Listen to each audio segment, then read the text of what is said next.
And apparently now is a good time for me to do that. Just don't injure yourself again. I can't make you that promise. Haley, welcome to Haley. This is her first reading other than she was at my birthday. Can you please change your name to your character name? Everyone else just hear the like Nicole from 2 minutes ago echo that started on my I started the YouTube video and it is like a little bit of a delay. And so it was Nicole repeating exactly what she just said. And I was like, we heard you. That's a nightmare.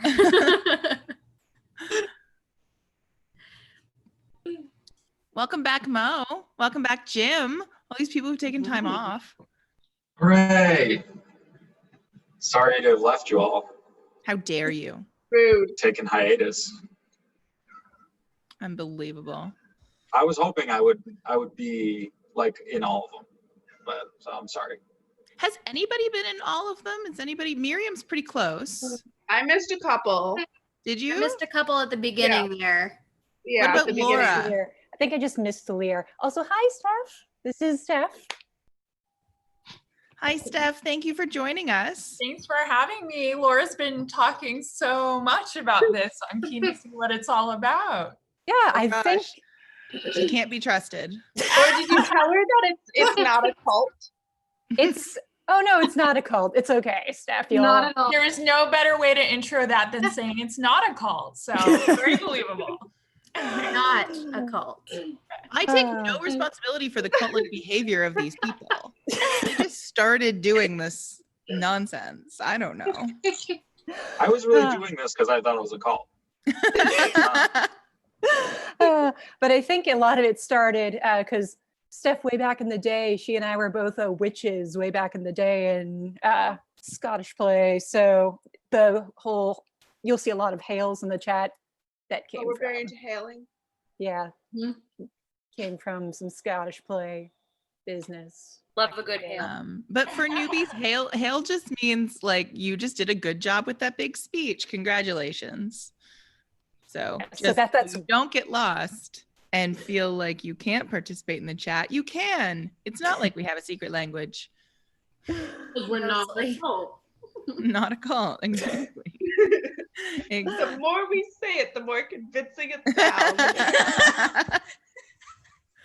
No, because a cult wouldn't have let Mo and Jim take like 2 weeks off. That's not how cults work. Very reassuring, Kelly. See? We were on our missions. Yeah. Oh. Or they were punished and had to be put in like cult prison. No. That's possible. Guys, if I was doling out prison. punishments, I would not have given them to Mo and Jim. There are other people first. Speaking of, Tori's not here today. I'm just kidding. She's not being punished. She's preparing for her show on Saturday or on Thursday. Do we have everybody? Is everybody here? I think so. I can't tell. There's too many of you. Let's just hope for the best. Oh,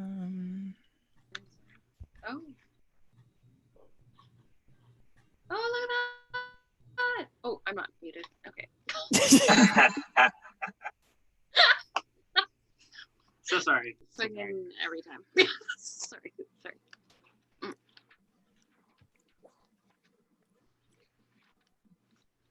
Okay, if everybody's all set, let's do roll call and just jump in. Present. Nope, that's not how it works. Already failed. Jump the gun. Nick is here. Yeah, there's Nick. Okay. Well, we'll give Nick a couple seconds to settle in and we'll start at the other side of the list from where Nick is. So, there are new people. So, did somebody tell Stephanie? Yes, she's already on it. Okay, about the name changing. Look at that. Okay, so when I say your name, please both wave and say hello so we know that both your audio and video are working. So Laura Hubbard is playing second attendant, first messenger, second servant, second soldier, and second guard. Hello. Hillary Wardinger is playing second messenger, first attendant, first servant, first soldier, and first guard. Hello. Haley Donnell is playing fourth soldier, captain, Egyptian, and clown. Hello. And now I'm going to change my structure and go with Octavia is Olivia Clausen McCarger. Hello. Okay, Stephanie, do you know how to say your name? Because I don't. Not a clue. Machinist? I have no clue. Maecenas. Macenas? Maecenas. Maecenas? Okay. Maecenas, depending. Oh, what's the consensus? Maecenas? Guys, I can't do Maecenas. it. Maecenas? Messinus. Messiness. That That sounds cool. sounds sure. Let's go with messiness. Like messiness. Okay. Messiness is I also don't know how to pronounce your last name either. Stephanie, what's your name?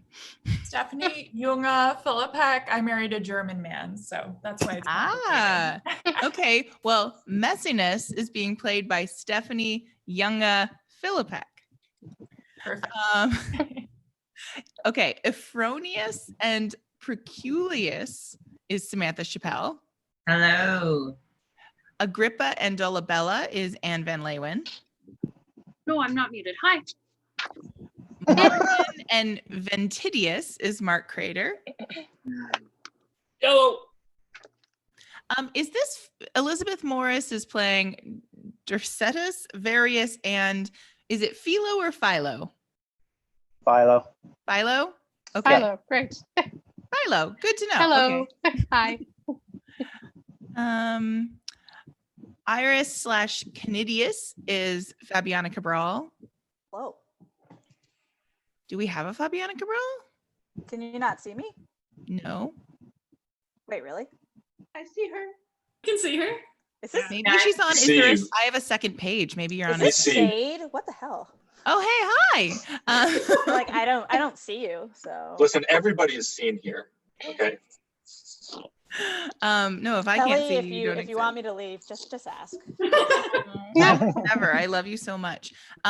Okay, but unrelated to what to my loving Fabiana. If I pronounce your name wrong because I'm like trying to guess what it is and I do it wrong, please let me know. Both for your characters and your actual human persons. Where was I? We just did Fabiana. Okay, soothsayer / third soldier, third guard, and Gallus is Susan Bond. Hello. Alexis, Taurus, and Diomedes is Nicole Falgu. Hello. Diomedes. Oh, thank you. Diomedes. Cool. I can't do this, guys. Why did I volunteer for this? Shaylin McFall is here somewhere, yes? I'm here. Okay, do you know how to pronounce your character names? I would go with Menas and Seleucus. Cool, that's who Shaylin McFall is playing. This is maybe the worst one yet so far for me, guys. Demetrius, Menocrates, Silius, and Eros is Melissa Wright. Necrates. Hi, guys. Hi. Scaris is Erin Eldershaw, but she's going to be joining us later because she comes in not till Act 3. Inobarbus is Jim Hill. That's me. Pompey is Mo Kamali. What's everybody doing? Lepidus and Tyrius is Miriam Bachman. Hello. Charmian is Elizabeth Ramirez. Hello. Octavius Caesar is Nicanor Campos. Hello, friends, and to my Christine. Mark Antony is Christopher Prentice. Hello. And Cleopatra is Gabby Grice. She had to leave. She said she'd be right back. She did. Oh dear. Anticlimactic. It's- My Kind of a big part. God. All times. Tedious. Mark, what are you Phidias. telling? Is it really a character called Tedious? Phidias. Tidious. Mhm. Bag. The Phidias. Phidias. Okay, well, what does that tell us about the pronunciation of Thirius? Well, you could pronounce it Thidius. Does anyone else want to read the stage direction? I'm being Some of us serious, didn't study guys. Greek and it's showing. I can't do it. Thirius. Oh, that was very helpful. Was that Jim who made that joke? Yeah. The like lisping joke? That actually might be super helpful about the pronunciation of Thirius. We have to wait. Is Gabby back? Gabby's back. You missed your part in the roll call, but at least you're here. Hello. Cool. Sounds good. Did anybody else leave or can we start? When you say your Zoom is horrible, is that going to be like a thing or? I don't know, girl. Your guess is pretty much as good as mine is. The pattern seems to be the bigger the roll, the worse your internet works. I know, it's especially because it's been okay. If you'll maybe give me like 2 minutes, I can just get it on my phone, and then I think it will like not be a problem because it'll just start to run on data. Can I have 2 minutes? Sure. Is that okay? So what are we going to talk about behind Gabby's back, everybody? I am an asshole, so there's so many things you can talk about. Bye. I'm only, for some reason, the chat is only showing me like part of the chat. What was said before someone just said, I listened to Jim? That's all I'm seeing. That's the start of the chat. The start of the chat is I listened to Jim. Yeah. I mean, it's not bad advice. Because Jim was saying the names correctly. Oh. It was in response to him talking out loud. Pronunciation. I see. I see. Okay. Well, waiting for Gabby. Do either of the new people have any questions before we begin? No. We swear we're not a cult. Guys. What's the the more you player say we doing again? That after this. Wait, what are we reading again? Where are we? What is this? What am I doing here? Also, if I look very serious, I have a small lip injury, so I can't smile. I was wondering. Are you okay? No, yeah, I'm fine. You should see the other guy. It sounds funny, but like if you ever I watch believe her it. like I've been to workout Sam's videos, rugby she could game do in so college. much. She played women's rugby in college, so she was pretty tough. And she's a roller derby girl. Yeah. Yeah, she could beat up any of you. Yeah. And no, I'm in retirement. I just do, a much calmer CrossFit. So the CrossFit stuff is intense, though. Yeah. Intense. Yeah. All of her theater friends once went to one of her rugby games, and we just really embarrassed her.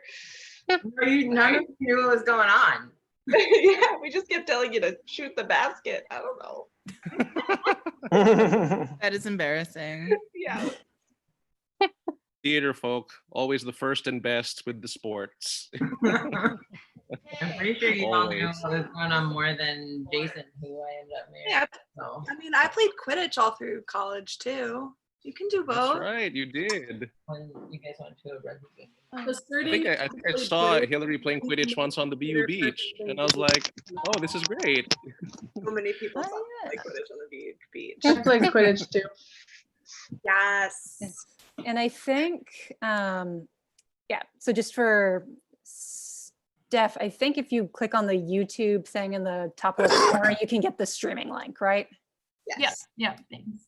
Okay. It's also available on the My Entertainment World Facebook, at My Ent World on Twitter, and the My Theater Facebook, as well as my personal page. You know what, Kelly? I just found it doesn't let you show the original post anymore when you share something with the new Facebook.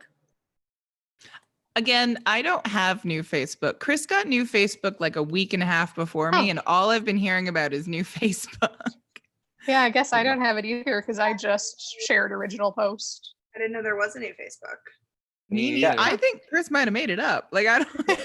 No, I didn't. I wouldn't make something so horrible up on purpose. Maybe they made it just for you. Yeah, it's personal Chris Facebook. Oh, That would not be cool. No. Okay, wait. So Steve Vargo, who watches on YouTube, hello, Steve Vargo, says that most Greek vowels are pronounced as their actual letters. So A-E-I-O-U mainly, or A-E-I-O mainly. U is like a Y sometimes. Yep. Wait, it is like, yeah, E sound, like a Y. Sometimes it's a Y and sometimes like an E sound. Sometimes, I don't know. Hope that helps. Well, okay. Some ways that they transliterate it already take that into account sometimes. I don't know, guys. I'm just gonna guess.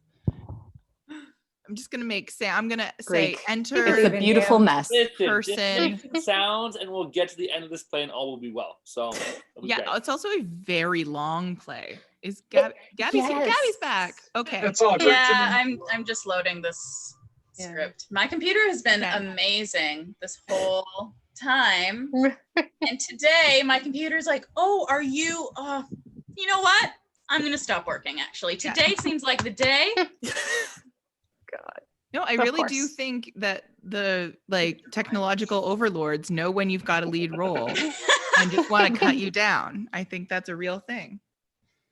Mostly just upset because I spent so much time on my eye makeup. I don't care about anything else. Just that. Okay. I'm just getting into my character. Well, give me a shout when you're ready, and I we'll will. I'm like go. so close. Okay, and everybody else just be aware this is a very long play. So anything you can do to, speak quickly. Excellent. And also if you're dead or something and you have to leave, by all means, just leave. Because all I've been here, I don't know this play very well, but I've had like 5 different people this week tell me that it's just really long. That's like what they know about Antony and Cleopatra, is that it's really long. I mean, like 13 to 15 scenes in an act. That's like a lot. Like even by Shakespeare standards, it All seems. the Henry VI plays. short. We did all the Henry VI plays. Yeah, no, that seems like puts the Henry VI plays to shame. But some Yeah, of they the weren't as long as I was expecting, although one of them did have a 10-scene act. And I remember like the further and further up we got, I was like, oh, wow, this is long. So this one's going to be more. That's interesting to know. I was Some making my scenes list. I was are making only my like- list of scenes, and I was like, "Am I really in Act 4, Scene 14? Oh, Am I reading that right?" Yes, I am. Okay. Okay, great. In the few versions I've seen of this filmed, the one by Stratford, which you were probably referring to, Kel, with Grant Wynne Ugh. Davies and Ian McIntosh. I know. I was waiting for that. And actually, I think what else? The RSC, the most recent RSC production, and the National Theatre production, which was shown on YouTube the last couple of months. You already think this play is really long, and as with practically all these plays, when you read it, as opposed to watching it in performance, it's even longer. They still found things to cut out. But I guess as any of us kind of discover when we do one of these things, you can cut and cut and cut these damn things, and yet somehow they might still end up being 3 hours. When you thought you already. Yeah. Didn't I cut an hour out of this? I'm glad though that because everyone's been like, oh, Hamlet's going to be so long when we finally get to Hamlet. Hamlet is next Tuesday. And so doing this ahead of that way, Oh, Hamlet will you're feel setting the so bar, easy. are you? So easy. Upping the endurance. How are things unfolding with the script downloading? Me? Yeah. Oh, I'm so sorry. Yeah, I gave a thumb. Yeah. There's 2 pages worth of people. I can't see everybody at the same time. Okay, so is everybody ready? Wow. Yarp. Okay, let's just go. Rather than talking about how long the play is, let's just okay. So Antony, and again, please forgive me on all pronunciations. Antony and Cleopatra, Act 1, Scene 1. Alexandria, a room in Cleopatra's palace. Enter Demetrius and Philo. Nay, but this dotage of our generals o'erflows the measure. Those his goodly eyes that o'er the flies and musters of the war have glowed like plated Mars, now bend, now turn the office and devotion of their view upon a tawny front. His captain's heart, which in the scuffles of great fights hath burst the buckles on his breast, reneges all temper, and is become the bellows and the fan to cool a gypsy's lust. Flourish. Enter Antony, Cleopatra, her ladies, the train, with eunuchs fanning her. Look where they come. Take but good note, and you shall see in him the triple pillar of the world transformed into a strumpet's fool. Behold and see. If it be love indeed, tell me how much. There's beggary in the love that can be reckoned. I'll set a bourne how far to be beloved. Then must thou needs find out new heaven, new earth. Enter an attendant. News, my good lord, from Rome. Grates me the sum. Nay, hear them, Antony. Fulvia perchance is angry, or who knows if the scarce bearded Caesar have not sent his powerful mandate to you.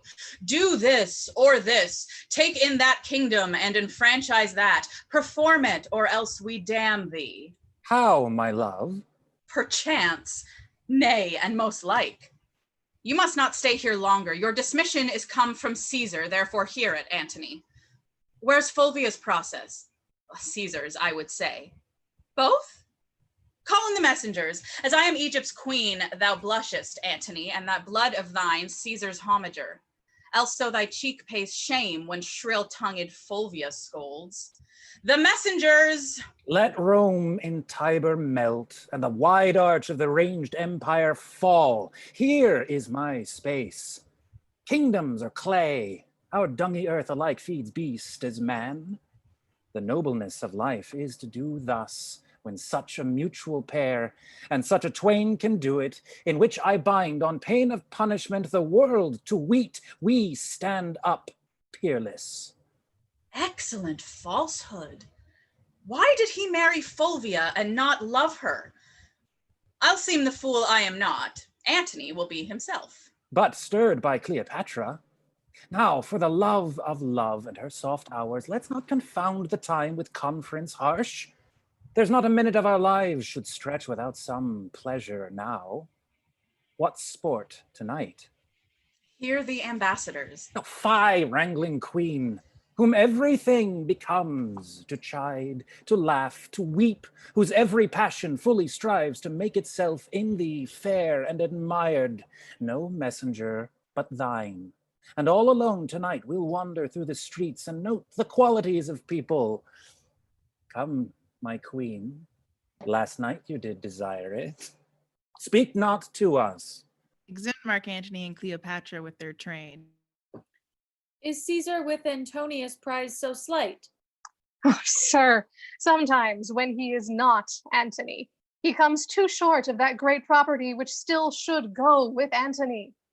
I am full sorry that he approves the common liar, who thus speaks of him at Rome. But I will hope of better deeds tomorrow. Rest you happy. Exeunt. Scene 2, the same, another room. Enter Charmian, Iris, Alexis, and a soothsayer. Lord Alexis, sweet Alexis, most anything Alexis, almost most absolute Alexis. Where's the soothsayer that you praised so to the queen? Oh, that I knew this husband, which you say must charge his horns with garlands. Soothsayer. Your will. Is this the man? Is it you, sir, who knows things? In nature's infinite book of secrecy, a little I can read.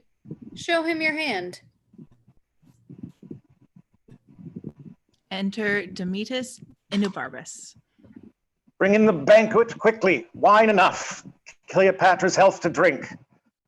Good sir, give me good fortune. I make not, but foresee. Pray then, foresee me one. You shall be yet far fairer than you are. He means in flesh. No, you shall paint when you are old. Wrinkles forbid. Vex not his prescience, be attentive. Hush. You shall be more beloving than beloved. I'd rather heat my liver with drinking. Nay, hear him. Good now, some excellent fortune. Let me be married to 3 kings in a forenoon and widow them all. Let me have a child at 50 to whom Herod of Jewry may do homage. Find me to marry with Octavius Caesar and companion me with my mistress. You shall outlive the lady who you serve. Oh, excellent. I love long life better than figs. You have seen and proved a fairer former fortune than that which is to approach. Then be like my children shall have no names. Prithee, how many boys and how many wenches must I have? If every of your wishes had a womb and fertile every wish, 1,000,000. Fool, I forgive thee for a witch. You think none but your sheets are privy to your wishes. Nay, come tell Iris hers. We'll know all our fortunes. Mine and most of our fortunes tonight shall be drunk to bed. There's a palm presages chastity, if nothing else. Even as overflowing Nilus presages famine. Go, you wild bedfellow, you cannot soothsay. Nay, if an oily palm be not fruitful prognostication, I cannot scratch mine ear. Prithee, tell her but a worky day fortune. Your fortunes are alike. But how? But how? Give me particulars. I have said. Am I not an inch of fortune better than she? Well, if you were but an inch of fortune better than I, where would you choose it? Not in my husband's nose. Our worst of thoughts heaven mend. Alexis, come, his fortune, his fortune. Oh, let him marry a woman that cannot go. Sweet Iris, I beseech thee, and let her die too, and give him a worse. And let worse follow worse, till the worst of all follow him laughing to his grave, 50-fold a cuckold. Good Iris, hear me this prayer, though thou deny me a matter of more weight. Good Isis, I beseech thee. Amen. Dear goddess, hear that prayer of the people, for as it is a heartbreaking to see a handsome man loose-wived, so it is a deadly sorrow to behold a foul knave uncuckolded. Therefore, dear Isis, keep decorum and fortune him accordingly. Amen. Lo now, and if it lay in their hands to make me a cuckold, they would make themselves whores, but they'll to do it. Hush, here comes Antony. Not he, the queen. Enter Cleopatra.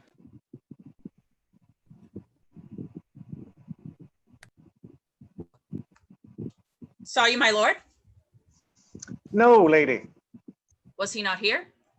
No, madam. He was disposed to mirth, but on the sudden a Roman thought hath struck him. Enobarbus, Madam. seek him and bring him hither. Where's Alexis? Here at your service. My lord approaches. We will not look upon him. Go with us. Exeunt. Enter Mark Antony with a messenger and attendants. Fulvia, thy wife first came into the field. Against my brother Lucius? Aye, but soon that war had end, and the times state made friends of them, joining their forces against Caesar, whose better issue in the war from Italy upon the first encounter drave them. Well, what worst? The nature of bad news infects the teller. When it concerns the fool or coward, on. Things that are past are done with me. 'Tis thus, who tells me true, though in his tale lie death, I hear him as he flattered. Labienus, this is stiff news, hath with his Parthian forces extended Asia from Euphrates. His conquering banner shook from Syria to Lydia and to Ionia whilst... Antony, thou wouldst say? Oh, my lord. Speak to me home. Mince not the general tongue. Name Cleopatra as she is called in Rome. Rail thou in Fulvia's phrase, and taunt my faults with such full license as both truth and malice have power to utter. Oh, then we bring forth weeds when our quick minds lie still, and our ills told us is as our earring. Fare thee well a while. At your noble pleasure. Exit. From Sicyon, ho, the news. Speak there.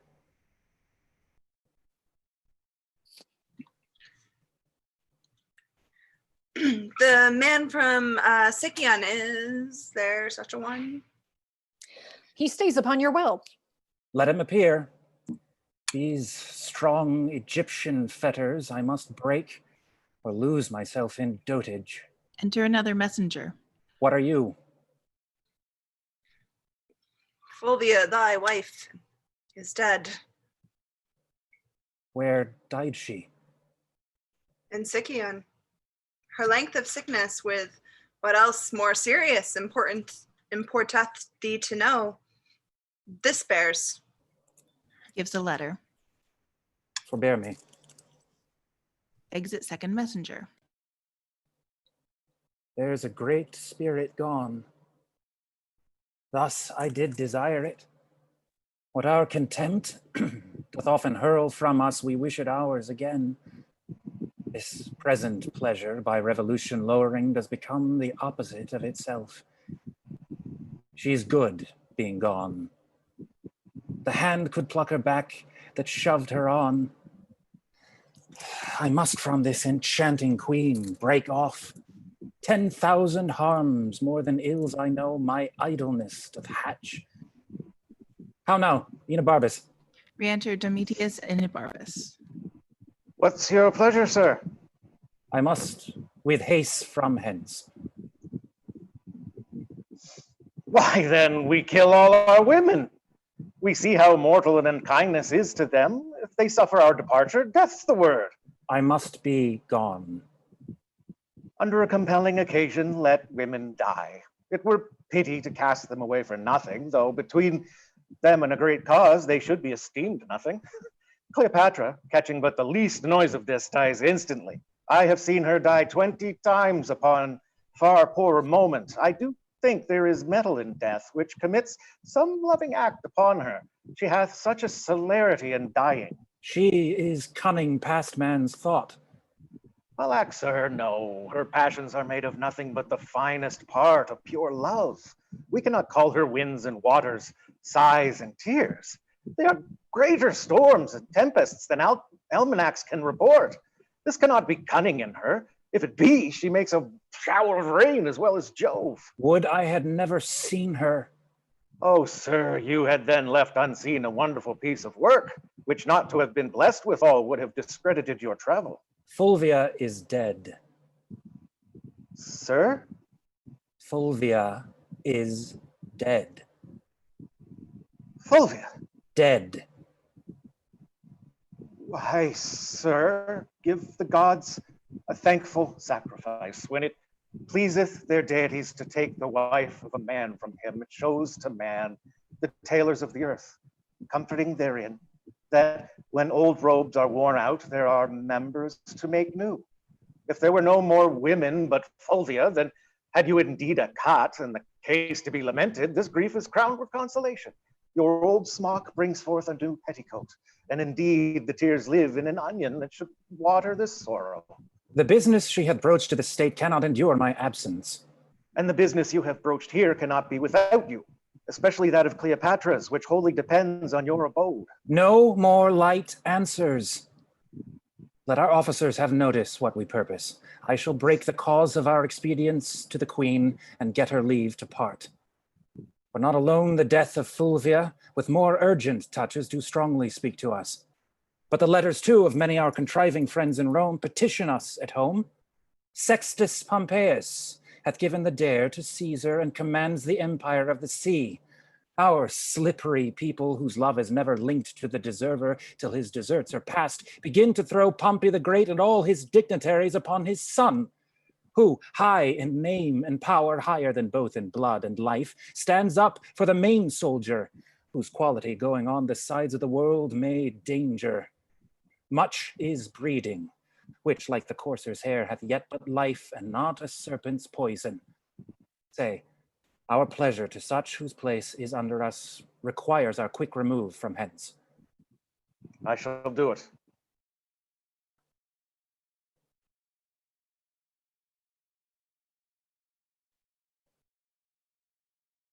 Exeunt. Scene 3, the same, another room. Enter Cleopatra, Charmian, Iris, and Alexis. Where is he? I did not see him since. See where he is, who's with him, what he does. I did not send you. If you find him, say I am dancing. If in mirth, report that I am sudden sick. Quick, and return. Exit Alexis. Madam, Methinks if you did love him dearly, you do not hold the method to enforce the like from him. What should I do? I do not. In each thing, give him way, cross him nothing. Thou teachest like a fool the way to lose him. Tempt him not too far. I wish, forbear. In time, we hate that which we often fear. Oh, but here comes Antony. Enter Mark Antony. I am sick and sullen. I am sorry to give breathing to my purpose. Help me away, dear Charmian. I shall fall. It cannot be thus long. The sides of nature will not sustain it. Now, my dearest queen. Pray you, stand further from me. What's the matter? I know, by that same eye, there's some good news. What says the married woman? You may go. Would she had never given you leave to come. Let her not say 'tis I that keep you here. I have no power upon you. Hers you are. The gods best know. Oh, never was there queen so mightily betrayed. Yet at the first I saw the reason planted. Cleopatra. Why should I think you can be mine and true, though you in swearing shake the throned gods who have been false to Fulvia? Riotous madness, to be entangled with those mouth-made vows which break themselves in swearing. My most sweet queen. Nay, pray you, seek no color for your going, but bid farewell and go. When you sued staying, then was the time for words. No going then. Eternity was in our lips and eyes, bliss in our brows bent. None our parts so poor, but was a race of heaven. They are so still, or thou, the greatest soldier of the world, are turned the greatest liar. How now, lady? I would I had thy inches. Thou shouldst know there were a heart in Egypt. Hear me, queen. The strong necessity of time commands our services a while, but my full heart remains in use with you. Our Italy shines o'er with civil swords. Sextus Pompeius makes his approaches to the port of Rome. Equality of two domestic powers breed scrupulous faction. The hated, grown to strength, are newly grown to love. The condemned Pompey, rich in his father's honor, creeps apace into the hearts of such as have not thrived under the present state, whose numbers threaten and quietness, grown sick of rest, would purge by any desperate change. My more particular, and that which most with you should safe my going, is Fulvia's death. Though age from folly could not give me freedom, it does from childishness. Can Fulvia die? She's dead, my queen. Look, here, and at thy sovereign leisure read the garboils she awaked. At the last, best, see when and where she died. Oh, most false love! Where be the sacred vials thou shouldst fill with sorrowful water? Now I see, in Fulvia's death how mine received shall be. Quarrel no more, but be prepared to know the purposes I bear, which are, or cease, as you shall give the advice. By the fire that quickens nihilist slime, I go from hence thy soldier, servant, making peace or war as thou affect'st. Cut my lace, Charmian, come. But let it be.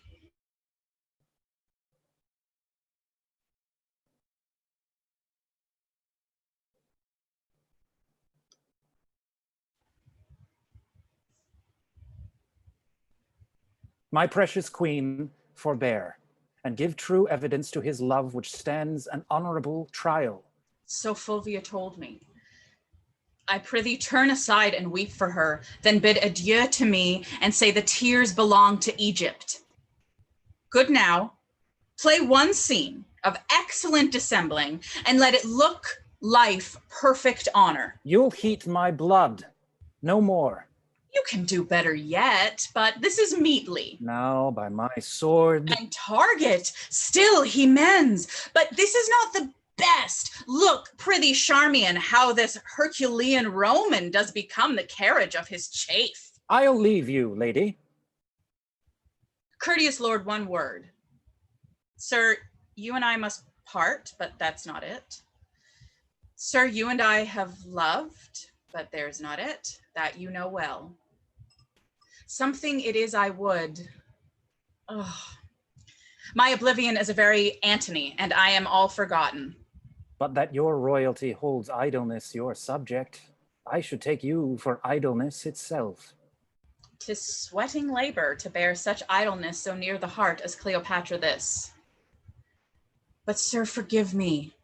Since my becomings kill me when they do not eye well to you, your honor calls you hence. Therefore, be deaf to my unpitied folly, and all the gods go with you.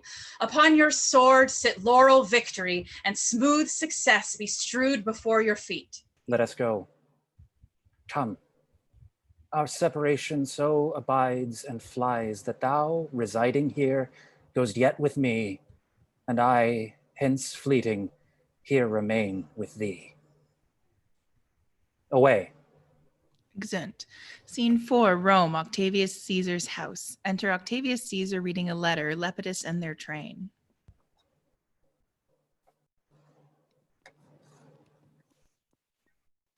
You may see, Lepidus, and henceforth know, it is not Caesar's natural vice to hate our great competitor.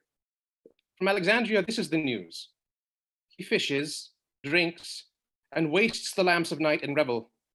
Is not more manlike than Cleopatra, nor the queen of Ptolemy more womanly than he. Hardly gave audience, or vouchsafed to think he had partners. You shall find there a man who is the abstract of all faults that all men follow. I must not think there are evils enow to darken all his goodness. His faults in him seem as the spots of heaven, more fiery by night's blackness, hereditary rather than purchased, what he cannot change than what he chooses. You are too indulgent. Let us grant, it is not amiss to tumble on the bed of Ptolemy, to give a kingdom for a mirth, to sit and keep the turn of tippling with a slave, to reel the streets at noon and stand the buffet with knaves that smell of sweat. Say this becomes him, as his composure must be rare indeed, whom these things cannot blemish, yet must Antony no way excuse his soils, when we do bear so great weight in his lightness. If he filled his vacancy with his voluptuousness, full surfeits, and the dryness of his bones, call on him for it. But to confound such time that drums him from his sport and speaks as loud as his own state and ours, 'tis to be chid. As we rate boys who, being mature in knowledge, pawn their experience to their present pleasure, and so rebel to judgment. Enter a messenger. Here's more news. Thy biddings have been done, and every hour, most noble Caesar, shall thou have report how 'tis abroad. Pompey is strong at sea, and appears he is beloved of those that only have feared Caesar. To the ports the discontents repair, and men's reports give him much wronged. I should have known no less. It had been taught us from the primal state that he which is was wished until he were. And the ebbed man, ne'er loved till ne'er worth love, comes deared by being lacked. This common body, like to a vagabond flag upon the stream, goes to and back, lackeying the varying tide to rot itself with motion.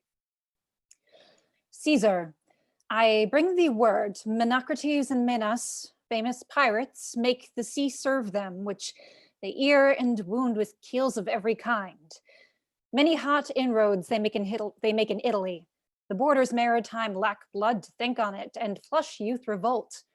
No vessel can peep forth, but 'tis as soon taken as seen, for Pompey's name strikes more than could his war resisted.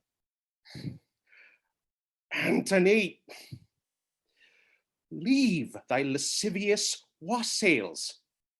When thou once was beaten from Modena, where thou slewest Hirtius and Pansa, consuls, at thy heel did famine follow, whom thou fought'st against, though daintily brought up, with patience more than savages could suffer. Thou didst drink the stale of horses, and the gilded puddle which beasts would cough at. Thy palate then did deign the roughest berry on the rudest hedge. Yea, like the stag, when snow the pasture sheets, the barks of trees thou browst. On the Alps it is reported thou didst eat strange flesh, which some did die to look upon. And all this, it wounds thy honor that I speak it so, was born so like a soldier, that thy cheek so much as lanked not. 'Tis pity of him. Let his shames quickly drive him to Rome. 'Tis time we twain did show ourselves in the field, that to that end assemble we immediate council. Pompey thrives in our idleness. Tomorrow, Caesar, I shall be furnished to inform you rightly, both what by sea and land I can be able to front this present time. For which encounter it is my business too. Farewell. Farewell, my lord. What you shall know meantime of stirs abroad, I shall beseech you, sir, to let me be partaker. Doubt not, sir. I knew it for my bond. Exeunt. Scene 5, Alexandria, Cleopatra's palace. Enter Cleopatra, Charmian, Iris, and Mardian. Charmian! Madam? Ha! Ha! Give me to drink, Mandragora! Why, madam? That I might sleep out this great gap of time my Antony is away. You think too much of him. You think of him too much. Oh, 'tis treason. Madam, I trust not so. Thou, eunuch Mardian. What's your highness's pleasure? Not now to hear thee sing. I take no pleasure in aught a eunuch has. 'Tis well for thee that being unseminar'd, thy freer thoughts may not fly forth of Egypt. Hast thou affections? Yes, gracious madam. Indeed. Not indeed, madam, for I can do nothing. But what indeed is honest to be done? Yet I have fierce affections and think what Venus did with Mars. Oh, Charmian. Where thinkst thou he is now? Stands he or sits he? Or does he walk? Or is he on his horse? Oh, happy horse, to bear the weight of Antony. Do bravely, horse, for what's thou whom thou movest? The demi-atlas of this earth, the arm and burgeonet of men. He's speaking now, or murmuring, where's my serpent of old Nile, for so he calls me. Now I feed myself with most delicious poison. Think on me, that am with Phoebus amorous pinches black and wrinkled deep in time. Broad-fronted Caesar, when thou wast here above the ground, I was a morsel for a monarch. And great Pompey would stand and make his eyes grow in my brow. There would he anchor his aspect and die with looking on his life. Enter Alexis from Octavius Caesar. Sovereign of Egypt, hail. How much unlike art thou, Mark Antony? Yet coming from him that great medicine hath with his tinct gilded thee. How goes it with my brave Mark Antony? Last thing he did, dear queen, he kissed, the last of many doubled kisses, this orient pearl. His speech sticks in my heart. Mine ear must pluck its sense. Good friend, quoth he, say the firm Roman to great Egypt sends this treasure of an oyster, at whose foot, to mend the petty present, I will piece her opulent throne with kingdoms. All the East, say thou, shall call her mistress. So he nodded and soberly did mount an arm-gaunt steed, who neighed so high that I would have spoke was beastly dumbed by him. What, was he sad or merry? Like to the time of the year, between the extremes of hot and cold, he was nor sad nor merry. Oh, well divided disposition. Note him, good Charmian, 'tis the man, but note him. He was not sad, for he would shine on those that make their looks by his. Well, he was not merry, which seemed to tell them his remembrance lay in Egypt with his joy, but between both. Oh, heavenly mingle. Beest thou sad or merry, the violence of either thee becomes, so does it no man else. Metst thou my posts? Ay, madam, 20 several messengers. Why do you send so thick? Who's born that day when I forget to send to Antony shall die a beggar. Ink and paper, Charmian. Welcome, my good Alexis. Did I, Charmian, ever love Caesar so? Oh, that brave Caesar. Be choked with such another emphasis. Say the brave Antony. The valiant Caesar. By Isis, I will give thee bloody teeth if thou with Caesar paragon again my men of men. By your most gracious pardon, I sing but after you. My salad days, when I was green in judgment, cold in blood, to say as I said then. But come away, get me ink and paper. He shall have every day a several greeting, or I'll unpeople Egypt. Excellent. Act 2, Scene 1, Messina, Pompey's house. Enter Pompey, Menecrates, and Minos in warlike manner. If the great gods be just, they shall assist the deeds of justice men. Know, worthy Pompey, that what they do delay, they not deny. Whilst we are suitors to their throne, decays the thing we sue for. We, ignorant of ourselves, beg often our own harms, which the wise powers deny us for our good. So find we profit by losing of our prayers. I shall do well. The people love me, and the sea is mine. My powers are crescent, and my auguring hope says it will come to the full. Mark Antony in Egypt sits at dinner, and will make no wars without doors. Caesar gets money where he loses hearts. Lepidus flatters both, of both is flattered, but he neither loves nor either cares for him. Caesar and Lepidus are in the field, and mighty strength they carry. Where have you this? 'Tis false. From Silvius, sir. Ha! He dreams. I know they are in Rome together, looking for Antony. But all the charms of love, salt Cleopatra, soften thy waned lip. Let with witchcraft join with beauty, lust with both. Tie up the libertine in a field of feasts, keep his brain fuming. Epicurean cooks sharpen with cloyless sauce his appetite, that sleep and feeding may prorogue his honor even to the left dullness. Enter Varius. How now, Varius? This is most certain that I shall deliver. Mark Antony is every hour in Rome expected. Since he went from Egypt, 'tis a space for farther travel. I could have given less matter a better ear. Menace, I did not think this amorous surfeiter would have donned his helm for such a petty war. His soldiership is twice the other twain. But let us rear the higher our opinion, that our stirring can from the lap of Egypt's widow pluck the ne'er lust weird Antony. I cannot hope Caesar and Antony shall well greet together. His wife that's dead did trespass to Caesar. His brother warred upon him, although I think not moved by Antony. I know not, Menace, how lesser enmities may give way to greater. Were it not that we stand up against them all, 'twere pregnant they should swear between themselves.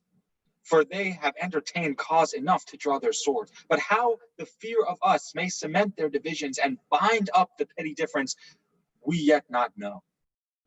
Be it as our gods will have it. It only stands our lives upon to use our strongest hands. Come, Menace. Excellent. Scene 2, Rome, the house of Lepidus. Entered Enobarbus and Lepidus. Good Enobarbus, 'tis a worthy deed, and shall become you well to entreat your captain to soft and gentle speech. I shall entreat him to answer like himself. If Caesar move him, let Antony look over Caesar's head and speak as loud as Mars. By Jupiter, were I the wearer of Antonius's beard, I would not shave today. 'Tis not a time for private stomaching. Every time serves for the matter that is then born in it. But small to greater matters must give way. Not if the small come first. Your speech is passion. But pray you stir no embers up. Here comes the noble Antony. Enter Mark Antony and Ventidius. And yonder Caesar. Enter Octavius Caesar, Maecenas, and Agrippa. If we compose well here, to Parthia. Hark, Ventidius. I do not know, Maecenas. Ask Agrippa. Noble friends, that which combined us was most great, and let not a leaner action rend us. What's amiss may it be gently heard. When we debate our trivial difference loud, we do commit murder in healing wounds. Then, noble partners, the rather for I earnestly beseech, touch you the sourest points with sweetest terms, nor curseness grow to the matter. 'Tis well spoken. Were we before our enemies and to fight, I should do thus. Flourish. Welcome to Rome. Thank you. Sit. Sit, sir. Nay then. I learn you take things ill which are not so, or being, concern you not. I must be laughed at if, or for nothing or a little, I should say myself offended, and with you chiefly of the world. More laughed at that I should once name you derogately when to sound your name it not concerned me. My being in Egypt, Caesar, what was't to you? No more than my residing here at Rome might be to you in Egypt. Yet if you there did practice on my state, your being in Egypt might be my question. How intend you practiced? You may be pleased to catch at my intent, but what did here befall me? Your wife and brother made wars upon me, and their contestation was theme for you. You were the word of war. You do mistake your business. My brother never did urge me in this act. I did inquire it, and have my learning from some true reports that drew their swords with you. Did he not rather discredit my authority with yours, and make the wars alike against my stomach, having alike your cause? Of this my letters before did satisfy you. If you'll patch a quarrel as matter whole you have not to make it with, it must not be with this. But you praise yourself by laying defects of judgment to me, but you patched up your excuses. Not so, not so. I know you could not lack, I am certain on't. Very necessity of this thought, that I, your partner in the cause gainst which he fought, could not with graceful eyes attend those wars which fronted mine own peace. As for my wife, I would you had her spirit in such another. The third of the world is yours, which with a snaffle you may pace easy, but not such a wife. Would we had all such wives, that the men might go to wars with the women?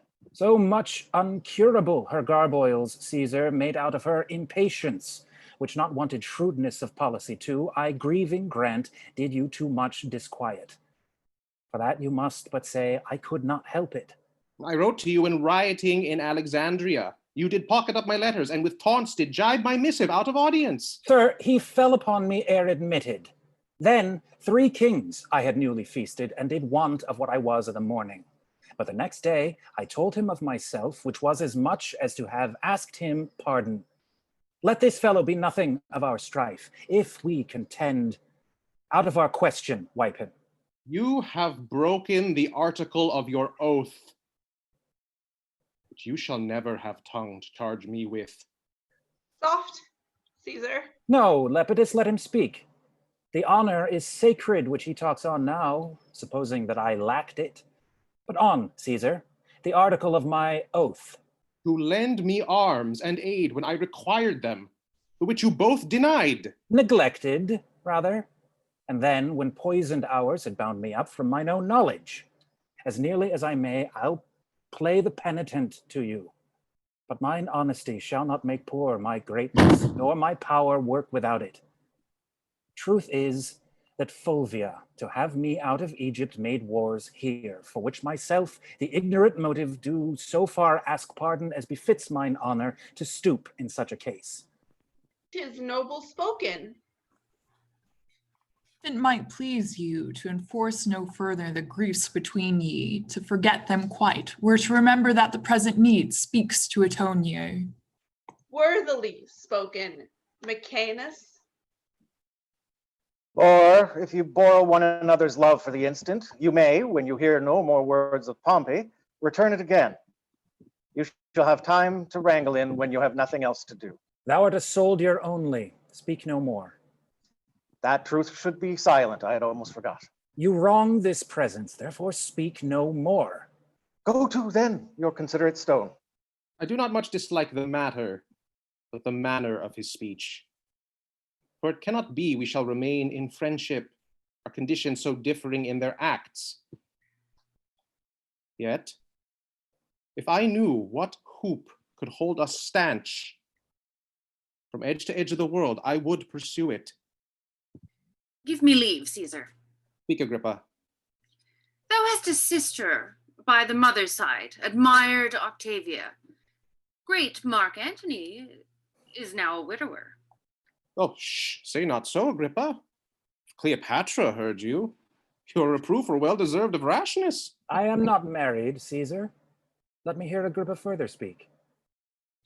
To hold you in perpetual amity, to make you brothers, and to knit your hearts with an unslipping knot, take Antony Octavia to his wife, whose beauty claims no worse a husband than the best of men, whose virtue and whose general graces speak that which none else can utter. By this marriage, all little jealousies, which now seem great, and all great fears, which now import their dangers, would then be nothing. Truths would be tales, where now half tales be truths. Her love to both would, each to other, and all loves to both, draw after her. Pardon what I have spoken, for 'tis a study, not a present thought, but duty ruminated. Will Caesar speak? Not till he hears how Antony is touched with what is spoke already.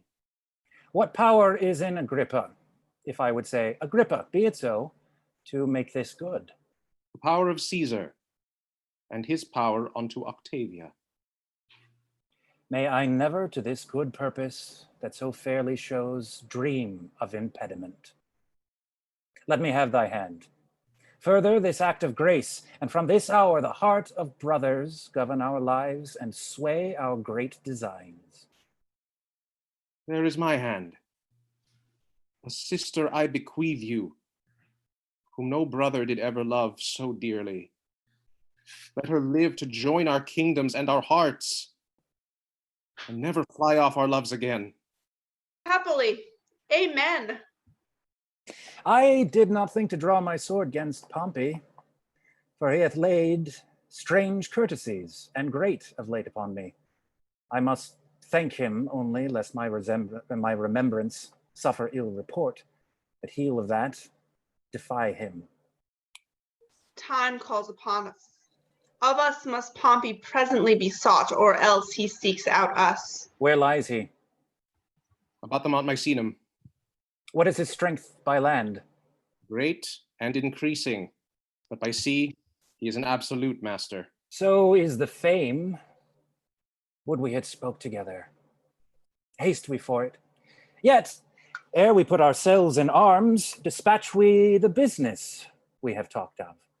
With most gladness, and to invite you to my sister's view, whither straight I'll lead you. Let us, Lepidus, not lack your company.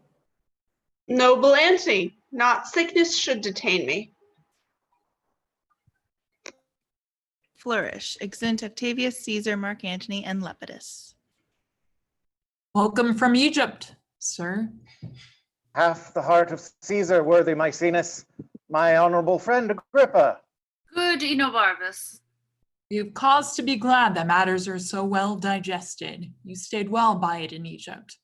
Aye, sir, we did sleep day out of countenance and made the night light with drinking.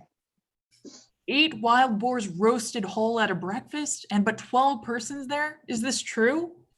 This was but as a fly by an eagle. We had much more monstrous matter of feast, which worthily deserved noting. She's a most triumphant of lady, if report be square to her. When she first met Mark Antony, she pursed up his heart upon the river of Cydnus. There she appeared indeed, or my reporter devised well for her. I will tell you. The barge she sat in, like a burnished throne, burned on the water. The poop was beaten gold, purple the sails, and so perfumed that the winds were lovesick with them. The oars were silver, which the tune of flutes kept stroke, and made the water which they beat to follow faster, as amorous of their strokes. For her own person, it beggared all description. She did lie in her pavilion, cloth of gold of tissue. Or picturing that Venus where we see the fancy outwork nature on each side, her stood pretty dimpled boys like smiling cupids with diverse colored fans whose wind did seem to glow the delicate cheeks which they did cool, and what they undid did. Oh, rare for Antony. Her gentlewoman like the Nereids, so many mermaids tended her the eyes and made their bends adornings at the helm. A seeming mermaid steers. The silken tackles swell with the touches of those flower-soft hands that yearly frame the office. From the barge, a strange invisible perfume hits the sense of the adjacent wharfs. The city cast her people out upon her, and Antony, enthroned in the marketplace, did sit alone, whistling to the air, which but for vacancy had gone to gaze on Cleopatra too, and made a gap in nature. Rare Egyptian.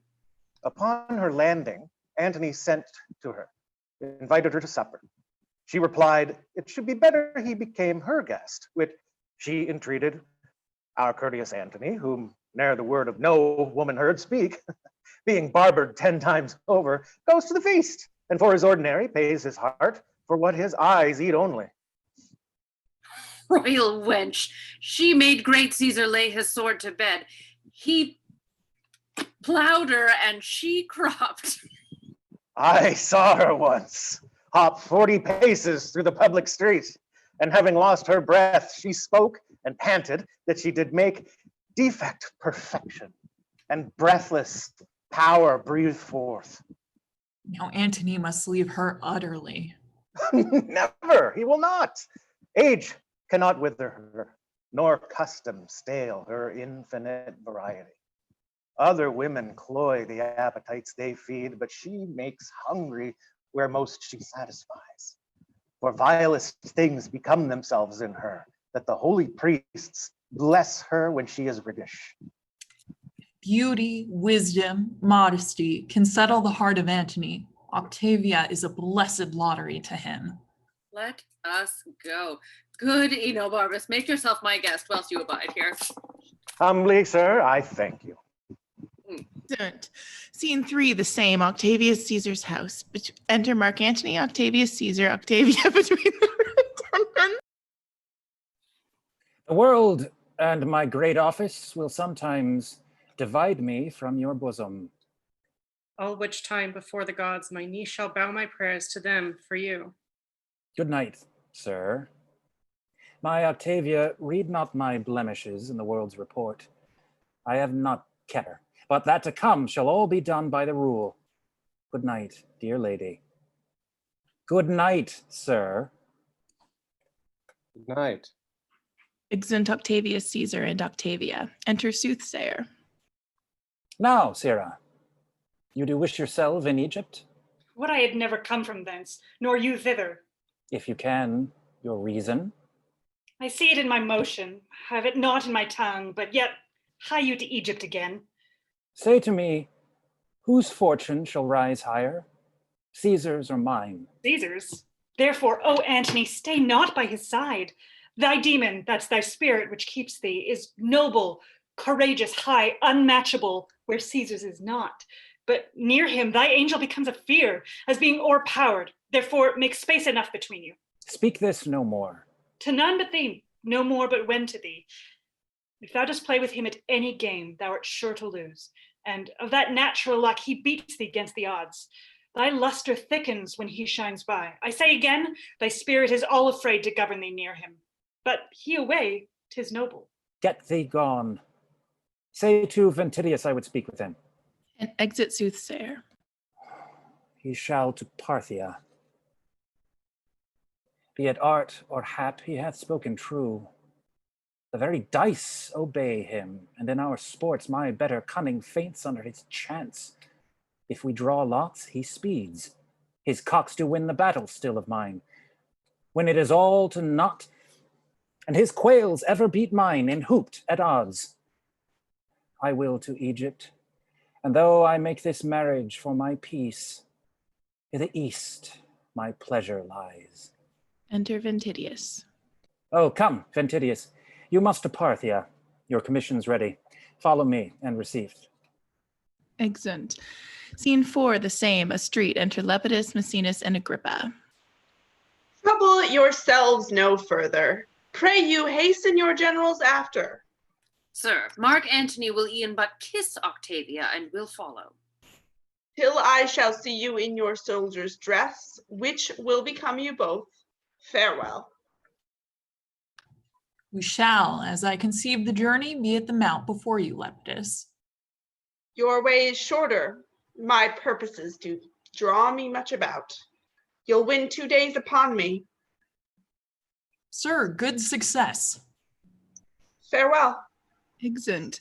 Scene 5, Alexandria, Cleopatra's palace. Enter Cleopatra, Charmian, Iris, and Alexis. Give me some music. Music, moody food of us that trade in love. Music, ho! Enter Mardian. Let it alone. Let's to billiards. Come, Charmian. My arm is sore. Let's play with Mardian. As well a woman with a eunuch played as with a woman. Come, you'll play with me, sir? As well as I can, madam. And when goodwill is showed, though it come too short, the actor may plead pardon. I'll none now. Give me mine angle. We'll to the river. There, my music playing far off, I will betray tawny finned fishes. My bended hook shall pierce their slimy jaws, and as I draw them up, I'll think them everyone in Antony and say, aha! You're caught! 'Twas merry when you wagered on your angling, when your diver did hang a saltfish on his hook, which he with fervency drew up. That time, oh, times. I laughed him out of patience, and that night I laughed him into patience. And next morn, ere the 9th hour, I drunk him to his bed, then put my tires and mantles on him, whilst I wore his sword Philippine. Enter a messenger. Oh, from Italy. Ram thou thy fruitful tidings in mine ears that long time have been barren. Madam. Antonius dead? If thou say so, villain, thou kill'st thy mistress. But well and free, if thou so yield him, there is gold, and here my bluest veins to kiss, a hand that kings have lipped and trembled kissing. First, madam, he is well. Why, there's more gold. But Sirrah Mark, we used to say the dead are well. Bring it to that, the gold I give thee will melt and pour down thy ill-uttering throat. Good madam, hear me. Well, go to, I will. But there's no goodness in thy face. If Antony be free and healthful, so tart a favor to trumpet such good tidings. If not well, thou shouldst come like a fury, crowned with snakes, not like a formal man. Will it please you hear me? I have a mind to strike thee ere thou speakest. Yet if thou say Antony lives, is well, or friends with Caesar, or not captive to him, I'll set thee in a shower of gold and hail rich pearls upon thee. Madam, he's well. Well said. And friends with Caesar. Thou art an honest man. Caesar and he are greater friends than ever. Make thee a fortune from me. But yet, madam. I do not like but yet. It does allay the good precedence. Fie upon but yet. But yet is as a jailer to bring forth some monstrous malefactor. Prithee, friend, pour out the pack of matter to mine ear, the good and bad together. He's friends with Caesar, in state of health, thou sayest, and thou sayest free. Free, madam. No, I made no such report. He's bound on to Octavia. For what good turn? For the best turn in the bed. I am pale, Charmian. Madam, he's married to Octavia. The most infectious pestilence upon thee. Strike him down. Oh, good madam, patience. What say you? Hence. Strikes him again. Horrible villain, or I'll spurn thine eyes like balls before me. I'll unhair thy head. She hails him up and Jesus. down. Thou shalt be whipped with wire and stewed in brine, smarting in lingering pickle. Gracious madam, I that do bring the news made not the match. Say, 'tis not so. A province I will give thee, and make thy fortunes proud. The blow thou hadst shall make thy peace for moving me to rage, and I will boot thee with what gift beside thy modesty can beg. He's married, madam. Rogue, thou hast lived too long. Nathan, I'll run. What mean you, madam? I have made no fault. Exit. Good madam, keep yourself within yourself. The man is innocent. Some innocents escape not the thunderbolt. Melt Egypt into Nile, and kindly creatures turn all to serpents. Call the slave again. Though I am mad, I will not bite him. Call. He is afeard to come. I will not hurt him. Exit Charmian. These hands do lack nobility, that they strike a meaner than myself, since I myself have given myself the cause. Re-enter Charmian and Messenger. Come hither, sir. Though it be honest, it is never good to bring bad news. Give to a gracious message, a host of tongues, but let ill tidings tell themselves when they be felt. I have done my duty. Is he married? I cannot hate thee worser than I do, if thou again say yes. He's married, madam. The gods confound thee! Dost thou hold there still? Should I lie, madam? Oh, I would thou didst, so half my Egypt were submerged and made a cistern for scaled snakes. Go, get thee hence. Hadst thou Narcissus in thy face to me, thou wouldst appear most ugly. He is married. I crave my highness's pardon. He is married. Take no offense that I would not offend you. To punish me for what you make me do seems much unequal. He's married to Octavia. Oh, that his fault should make a knave of thee. Thou art not what thou art sure of. Get thee hence. The merchandise thou hast brought from Rome are all too dear for me. Lie they upon thy hand and be undone by them. Exit Messenger. Good, your highness, patience. In praising Antony, I have dispraised Caesar. Many times, madam. I am paid for it now. Lead me from hence. I faint. Oh, Iris, Charmian. 'Tis no matter. Go to the fellow, good Alexis. Bid him report the feature of Octavia, her years, her inclination. Let him not leave out the color of her hair. Bring me word quickly. Exit Alexis. Let him forever go. Let him not. Charmian, though he be painted one way like a Gorgon, the other way's a Mars. Bid you, Alexis, bring me word how tall she is. Pity me, Charmian, but do not speak to me. Lead me to my chamber. Exeunt. Scene 6, near Misenum. Flourish. Enter Pompey and Menace at one door with drum and trumpet. At another, Octavius, Caesar, Mark Antony, Lepidus, Aenobarbus, Maecenas with soldiers marching. Your hostages I have, so have you mine. And we shall talk before we fight. Most meet that first we come to words. Therefore have we our written purposes before us sent. Which, if thou hast considered, let us know if 'twill tie up thy discontented sword, and carry back to Sicily much tall youth that must else perish here. To you all three, the senators alone of this great world, chief factors for the gods, I do not know wherefore my father should revengers want, having a son and friends, since Julius Caesar, who at Philippi and the good Brutus ghosted, there saw you laboring for him. What was it that moved pale Cassius to conspire? And what made the all-honored, honest Roman Brutus, with the armed rest, courtiers and beauteous freedom, to drench the capital, but that they would have one man but a man? And that is it. Hath made me rig my navy, at whose burthen the angered ocean foams, with which I meant to scourge the ingratitude that despiteful Rome cast on my noble father. Take your time. Thou canst not fear us, Pompey, with thy sails. We'll speak with thee at sea. At land thou knowest how much we do or count thee. At land, indeed. Thou dost overcount me of my father's house. But since the cuckoo builds not for himself, remain in it as thou mayest.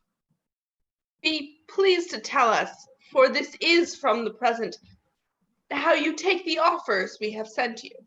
There's the point. Which do not be entreated to, but weigh what is worth embraced. And what may follow, to try a larger fortune. You have made me offer of Sicily, Sardinia, and I must rid all the sea of pirates. Then to send measures of wheat to Rome, 'tis greed upon to part with unhacked edges and bear back our targes undinted. That's our offer. Know then, I came before you here a man prepared to take this offer, but Mark Antony put me to some impatience. Though I lose the praise of it by telling, you must know, when Caesar and your brother were at blows, your mother came to Sicily and did find her welcome friendly. I have heard it, Pompey, and am well studied for a liberal thanks, which I do owe you. Let me have your hand. I did not think, sir, to have met you here. Well, the beds of the east are soft, and thanks to you that called me timelier than my purpose hither, for I have gained by it. Since I saw you last, there is a change upon you. Well, I know not what Count's harsh fortune casts upon my face, but in my bosom shall she never come to make my heart her vessel. Well met here. I hope so, Lepidus. Thus, we are agreed. I crave our composition may be written and sealed between us. That's the next to do. We'll feast each other ere we part, and let's draw lots who shall begin. That will I, Pompey. No, Antony. Take the lot. But first or last, your fine Egyptian cookery shall have the fame. I have heard that Julius Caesar grew fat with feastings there. You have heard much. I have fair meaning, sir. And fair words to them. Then so much have I heard. And I have heard Apollodorus carried... No more of that. He did so. What, I pray you? A certain queen to Caesar in a mattress. I know thee now. How farest thou, soldier? Well, and well am like to do, for I perceive 4 feasts are toward. Let me shake thy hand. I never hated thee. I have seen thee fight when I have envied thy behavior. Sir, I never loved you much, but I have praised ye when you have well deserved 10 times as much as I have said you did. Enjoy thy plainness. It nothing ill becomes thee. Aboard my galley, I invite you all. Will you lead, lords? Show us the way. What's the way, sir? Come. Exeunt all but Menace and Enobarbus. Thy father, Pompey, would ne'er have made this treaty. You and I have known, sir. At sea, I think. We have, sir. You have done well by water. And you by land. Oh, I'll praise any man that will praise me, though it cannot be denied what I have done by land. Nor what I have done by water. Yes, something you can deny for your own safety. You have been a great thief by sea. And you by land. There I deny my land service, but give me your hand, Minos. If our eyes had authority here, they might make 2 thieves kissing. All men's faces are true, whatsoever their hands are. But there is never a fair woman has a true face. No slander, they steal hearts. We came hither to fight with you. For my part, I am sorry it turned to a drinking. Pompey doth this day laugh away his fortune. If he do, sure, he cannot weep back again. You've said, sir, we looked not for Mark Antony here. Pray you, is he married to Cleopatra? Caesar's sister is called Octavia. True, sir. She was the wife of Caius Marcellus. But she is now the wife of Marcus Antonius. Pray ye, sir? 'Tis true. Then is Caesar and he forever knit together. If I were bound to divine of this unity, I would not prophesy so. I think the policy of that purpose made more in the marriage than the love of the parties. I think so too. But you shall find the band that seems to tie their friendship together will be the very strangler of their amity. Octavia is of a holy, cold, and still conversation. Who would not have his wife so? Not he that himself is not so, which is Mark Antony. He will to his Egyptian dish again. Then shall the sighs of Octavia blow the fire up in Caesar. And as I said before, that which is the strength of their amity shall prove the immediate author of their variance. Antony will use his affection where it is. He married but his occasion here. And thus it may be. Come, sir, will you aboard? I have a health for you. I shall take it, sir. We have used our throats in Egypt. Come, let's away. Excellent. Scene 7 on board Pompey's galley off Misenum. Music plays. Enter 2 or 3 servants with a banquet. There'll be a man. Some of their plants are ill-rooted already. The least wind in the world will blow them down. Lepidus is high-colored. I have made him drink alms drink. As they pinch one another by the disposition, he cries out, "No more!" reconciles them to his entreaty and himself to the drink. But it raises the greater war between him and his discretion. This is to have a name in great men's fellowship. I had his leave have a reed that will do me no service as a partisan I could not leave. To be called into a huge sphere and to not be seen to move in it are the holes where I should be, which pitifully disaster the cheeks. Senate sounded. Enter Octavius, Caesar, Mark Antony, Lepidus, Pompey, Agrippa, Maecenas, Dominus, Inobarus, Minos, and other captains. Thus do they, sir. They take the flow of the Nile by certain scales of the pyramid. They know by the height, the lowness, or the mean, if dearth or foison follow. The higher Nilus swells, the more it promises.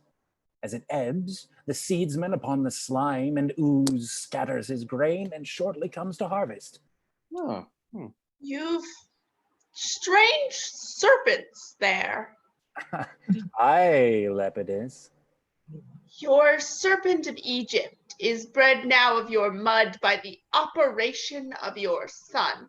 So is your crocodile. They are so. Sit, and some wine. A health to Lepidus. I am not so well as I should be, but on their out. Not till you have slept. I fear me you'll be in till then. Nay, certainly.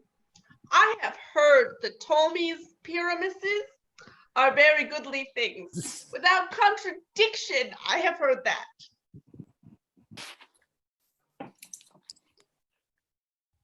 Pompey, a word?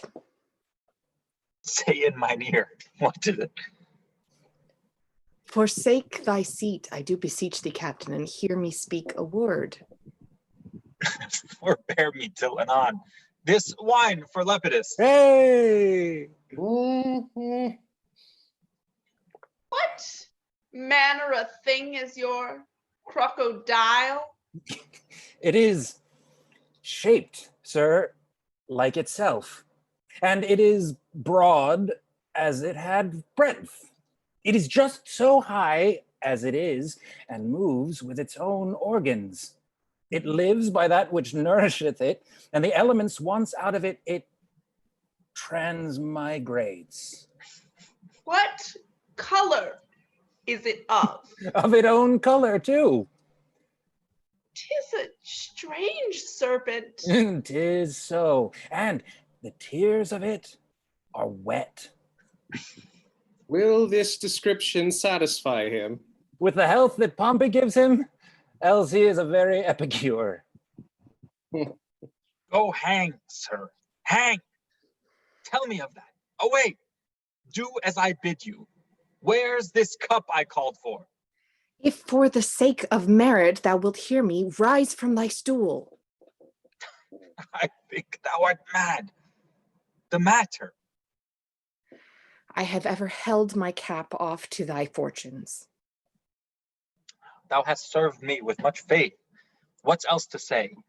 Be jolly, lords. Yay, these quicksands, Lepidus, keep off them, for you sink. Wilt thou be lord of all the world? What sayest thou? Wilt thou be lord of the whole world? That's twice. How should that be? But entertain it. And thou, though thou think me poor, I am the man will give thee all the world. Hast thou drunk well? Now, Pompey, I have kept me from the cup.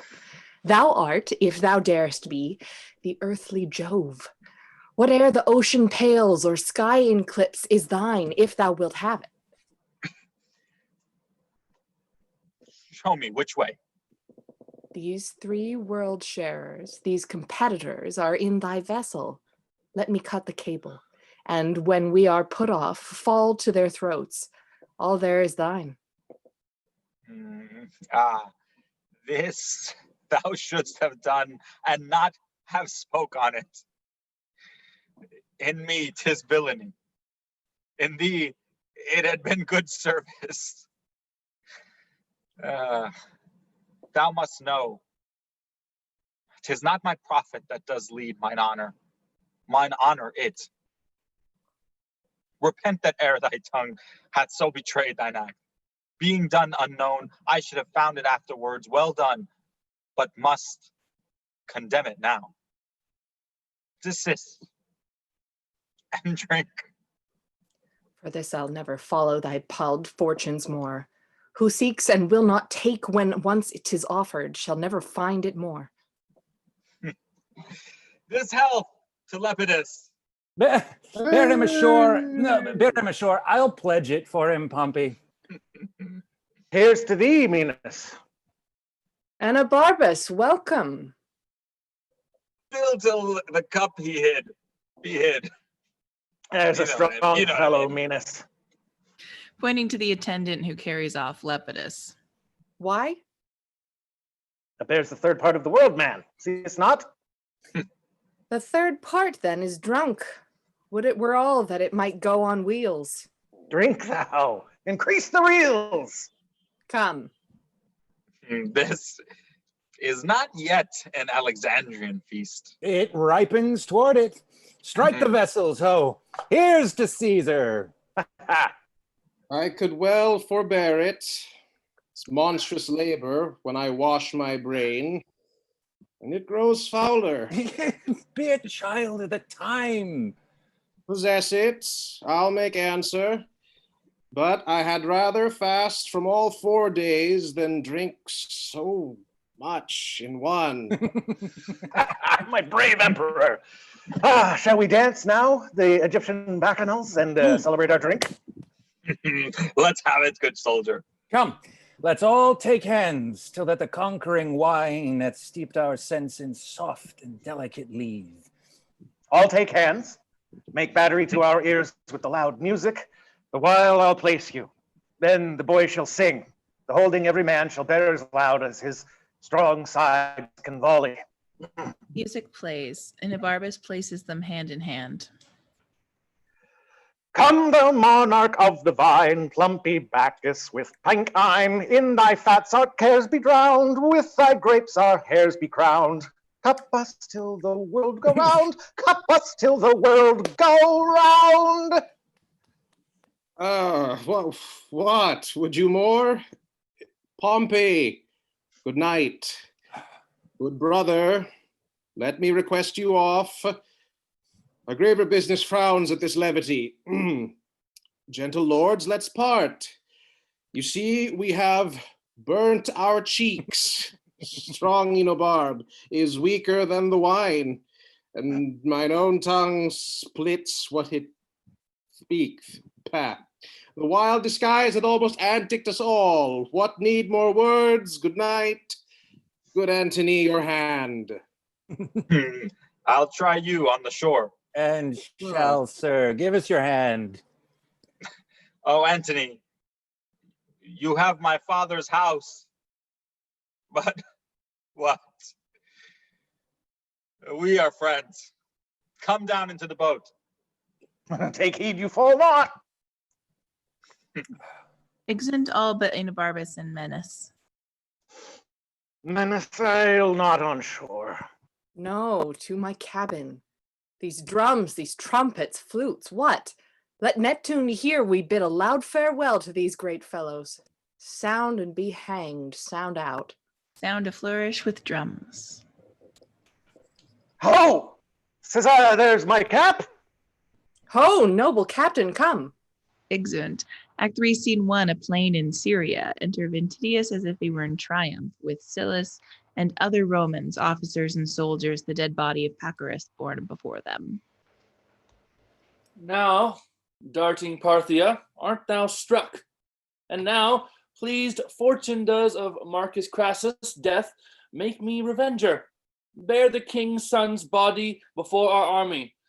Thy Pacorus, Ordus, pays this for Marcus Crassus. Noble Ventidius, whilst yet with Parthian blood thy sword is warm, the fugitive Parthians follow. Spur through Media, Mesopotamia, and the shelters whither the routed fly. So thy grand captain Antony shall set thee on triumphant chariots and put garlands on thy head. Oh, Silius, I have done enough. A lower place, note well, may make too great an act, for learn this, Silius. Better to leave undone than by our deed acquire too high a fame when he serves away. Caesar and Antony have ever one more in their officer than person. Saucius, one of my place in Syria, his lieutenant, for a quick accumulation of renown which he achieved by the minute, lost his favor. Who does in wars more than his captain can, becomes his captain's captain. And ambition, the soldier's virtue, rather makes choice of loss than gain, which darkens him. I could do more to do Antinous good, but 'twould offend him, and in his offense should my performance perish. Thou hast, Ventidius, that without the which a soldier and his sword grants scarce distinction. Thou wilt write to Antony? I'll humbly signify what in his name, that magical word of war we have effected. How with his banners and his well-paid ranks, the ne'er yet beaten horse of Parthia, we have jaded out of the field. Where is he now? He proposes to Athens, whither with what haste the weight we must convey with will permit. We shall appear before him on there. Pass along. Exeunt. Scene 2, Rome, an antechamber in Octavius Caesar's house. Enter Agrippa at one door and Enobarbus at another. What, are the brothers parted? They have dispatched with Pompey. He is gone. The other three are sealing. Octavia weeps to part from Rome. Caesar is sad. And Lepidus, since Pompey's feast, as Menas says, is troubled with the green sickness. 'Tis a noble Lepidus. Oh, very fine one. Oh, how he loves Caesar. Nay, but how dearly he adores Mark Antony. Caesar, why, he's the Jupiter of men. What's Antony, the god of Jupiter? Spake you of Caesar? How? The nonpareil. Oh, Antony. Oh, thou Arabian bird. Would you praise Caesar, say Caesar, go no further. Indeed, he plied them both with excellent praises. But he loves Caesar best, yet he loves Antony. Oh, hearts, tongues, figures, scribes, bards, poets cannot think, speak, cast, write, sing, number. Oh, his love to Antony. But as for Caesar, kneel down and wonder. Both he loves. They are his shards and he their beetle. Trumpets within. So, this is to horse. Adieu, noble Agrippa. Enter Octavius, Caesar, Mark Antony, Lepidus, and Octavia. No further, sir. You take from me a great part of myself. Use me well in't. Sister, prove such a wife as my thoughts make thee, and as my farthest hand shall pass on thy approof. Most noble Antony, let not this piece of virtue, which is set betwixt us as the cement of our love, to keep it builded, be the ram to batter the fortress of it. For better might we have loved without this mean, if on both parts this be not cherished. Make me not offended in your distrust. I have said. You shall not find, though you be therein curious, the least cause for what you seem to fear. So the gods keep you, and make the hearts of Romans serve your ends. We will here part. Farewell. My dearest sister, fare thee well. The elements be kind to thee, and make thy spirits all of comfort. Fare thee well. My noble brother.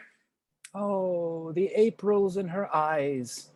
It is love's spring, and these the showers to bring it on. Be cheerful. Sir, look well to my husband's house, and... What, Octavia? I'll tell you in your ear. Her tongue will not obey her heart, nor can her heart inform her tongue. The swan's down feather that stands upon the swell at full tide, and neither way inclines. Will Caesar weep? Has a cloud in his face. He were the worse for that, were he a horse. So is he, being a man. Why, Barnabas, when Antony found Julius Caesar dead, he cried almost to roar. And he wept at Philippi when he found Brutus slain. Oh, that year, indeed, he was troubled with rheum. What willingly he did confound, he wailed, believed it, till I wept too. Oh, sweet Octavia, you shall hear from me still.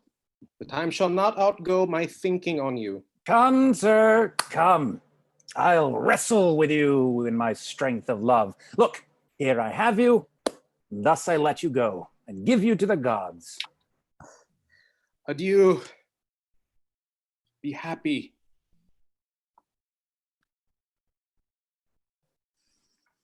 Let all the number of the stars give light to thy fair way. Farewell. Farewell. This is Octavia. Farewell.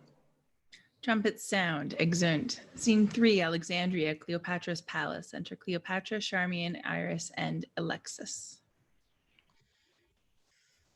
Where's the fellow? Half afeared to come. Go to. Enter the messenger as before. Come hither, sir. Good majesty, Herod of Jewry dare not look upon you, but when you are well pleased. That Herod's head I'll have. But how, when Antony is gone, through whom I might command it? Come thou near. Most gracious majesty. Didst thou behold Octavia? I, dread queen. Where? Madam, in Rome.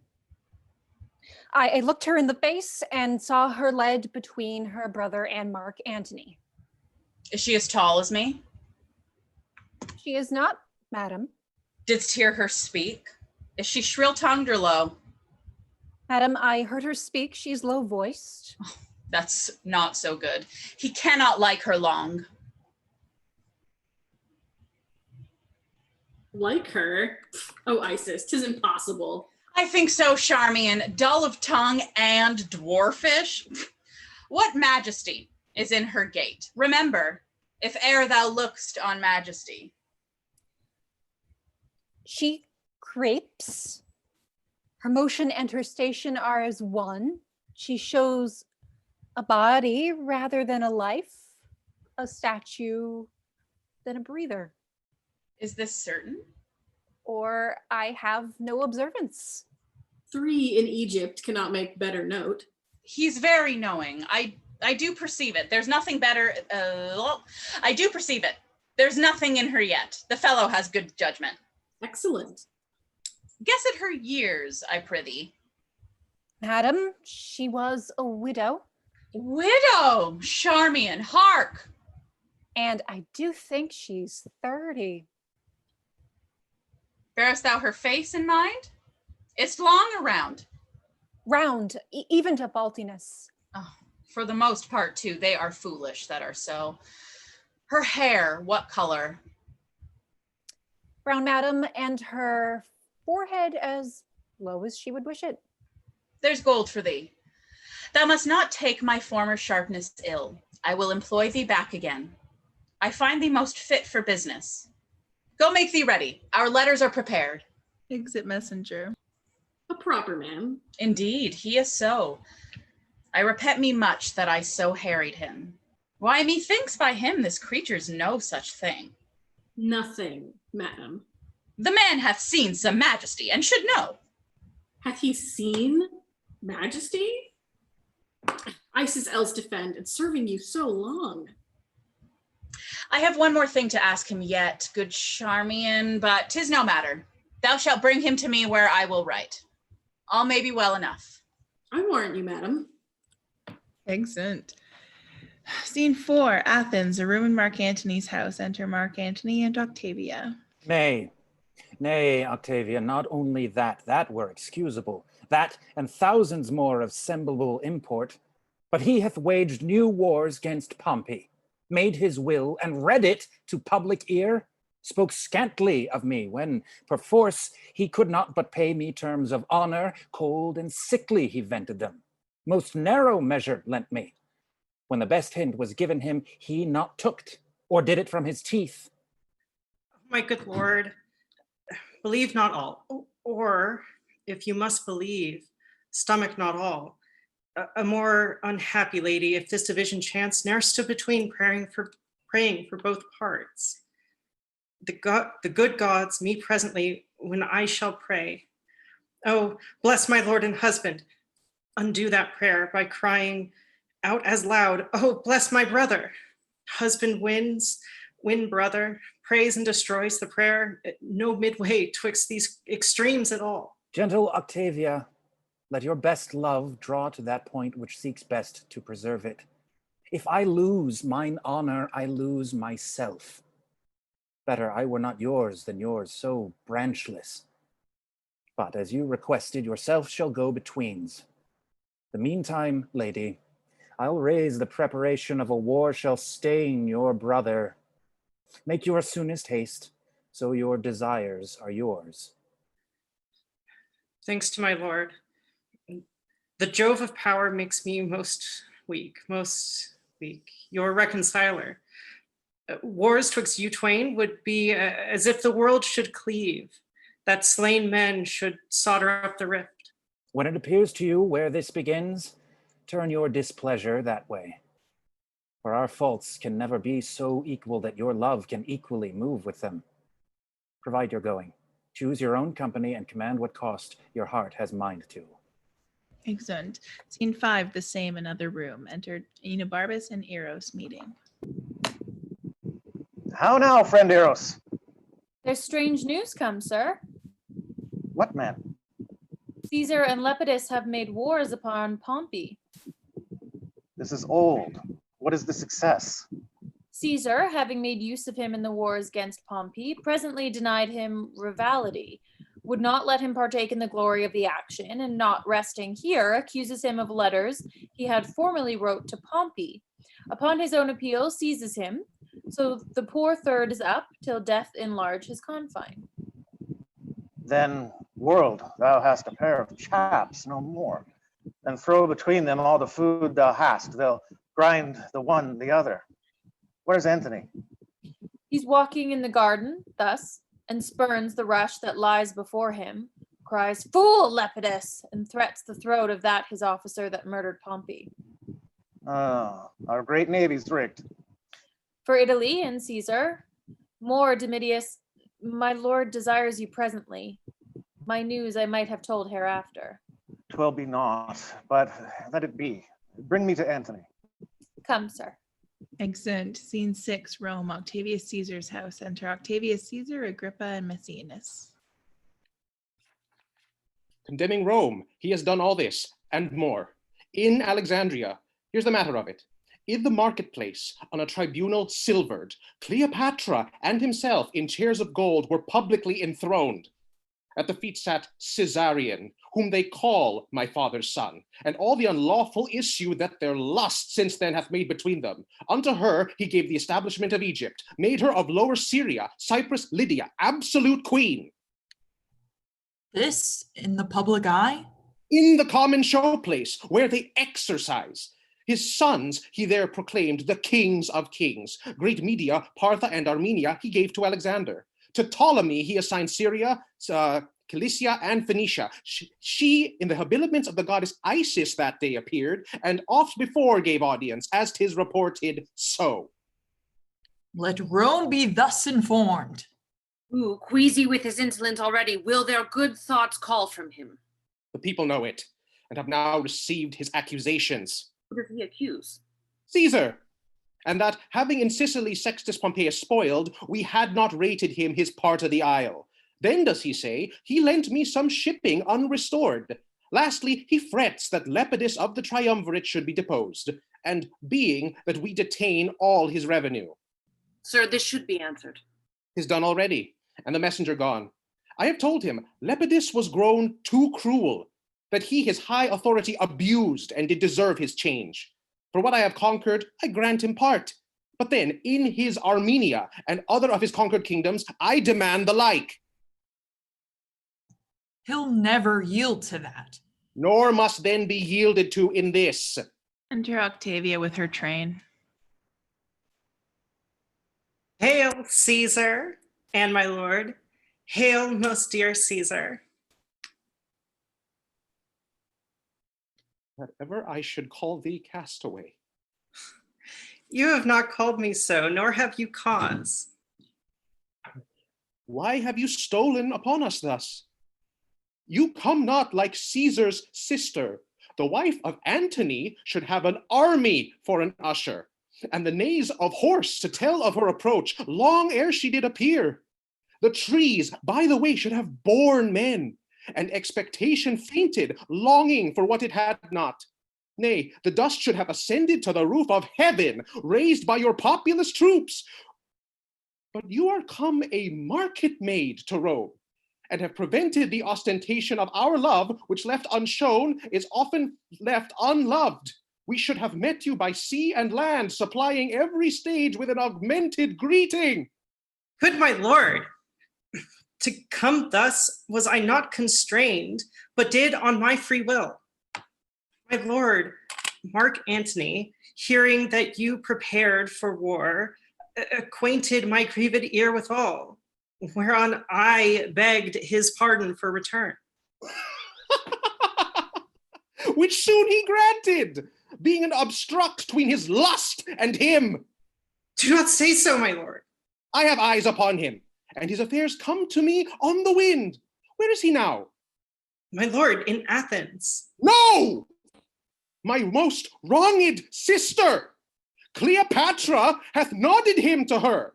He hath given his empire up to a whore, who now are lying, levying the kings of the earth for war. He hath assembled Brocchus, the king of Libya, Archelaus of Cappadocia, Philadelphus, king of Phalagonia, the Thracian king, Adulis, king Malchus of Arabia, king of Punt, Herod of Jewry, Mithridates, king of Commagene, Polemon and Amyntas, the kings of Mede and Lycaonia, with a more larger list of scepters. Hide me most wretched that have my heart parted betwixt two friends that do afflict each other.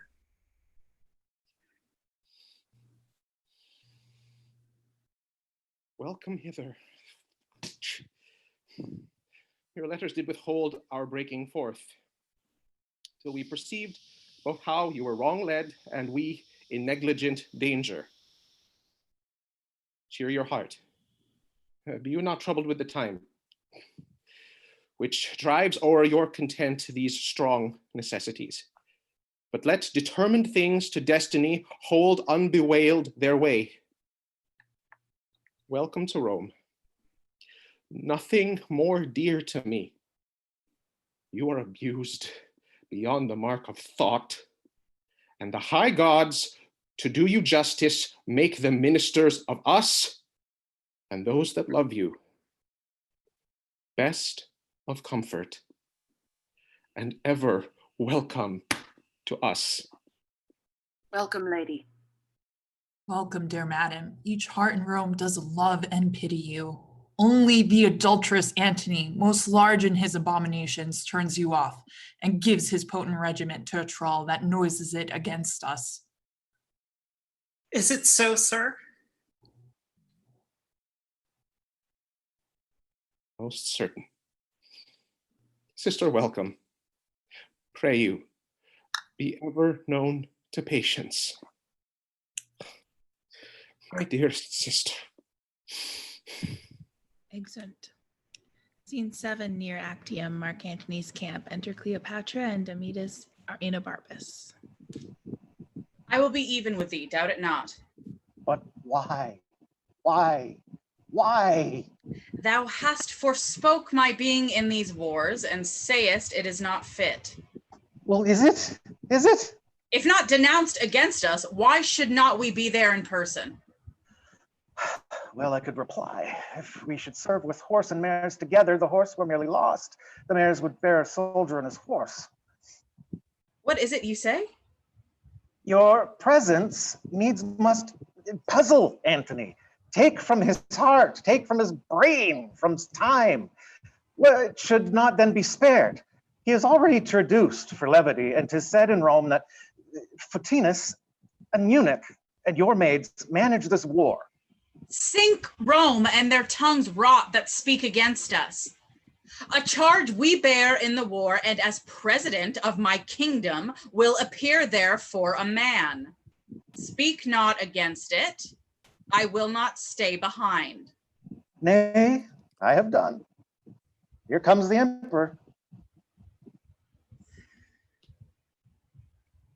Enter Mark Antony and Canidius. Is it not strange, Canidius, that from Tarentum and Brundusium he could so quickly cut the Ionian Sea and take in Torine?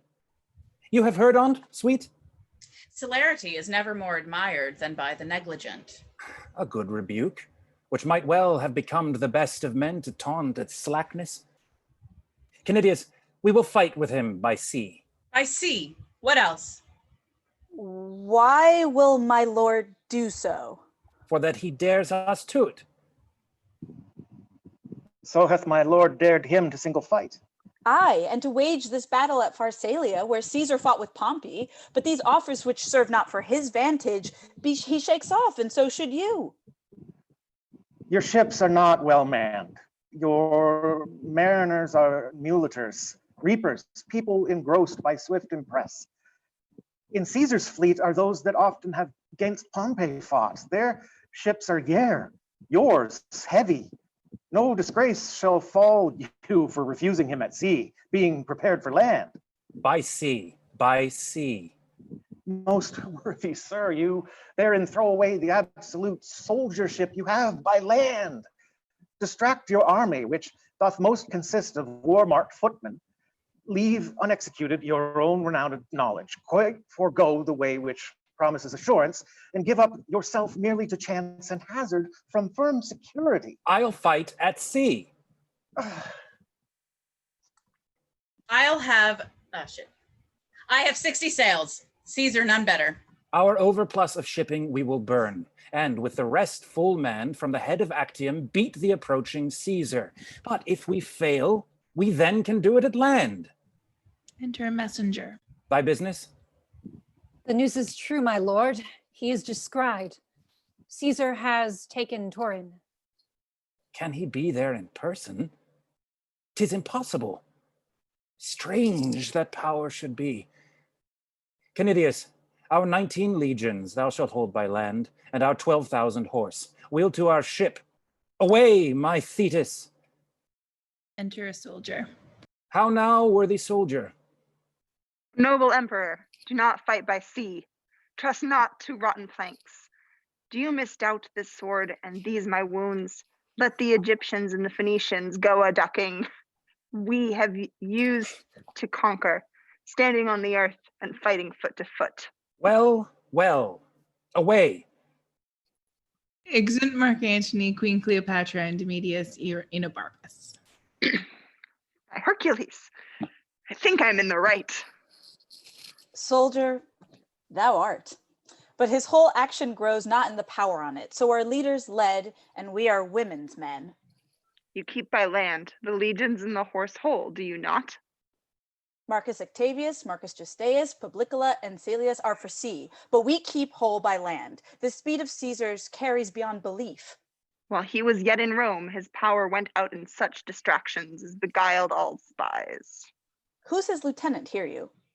They say one Taurus. Well, I know the man. Enter a messenger. The emperor calls Canidius. With news, the times with labor, and throws forth each minute some. Exeunt.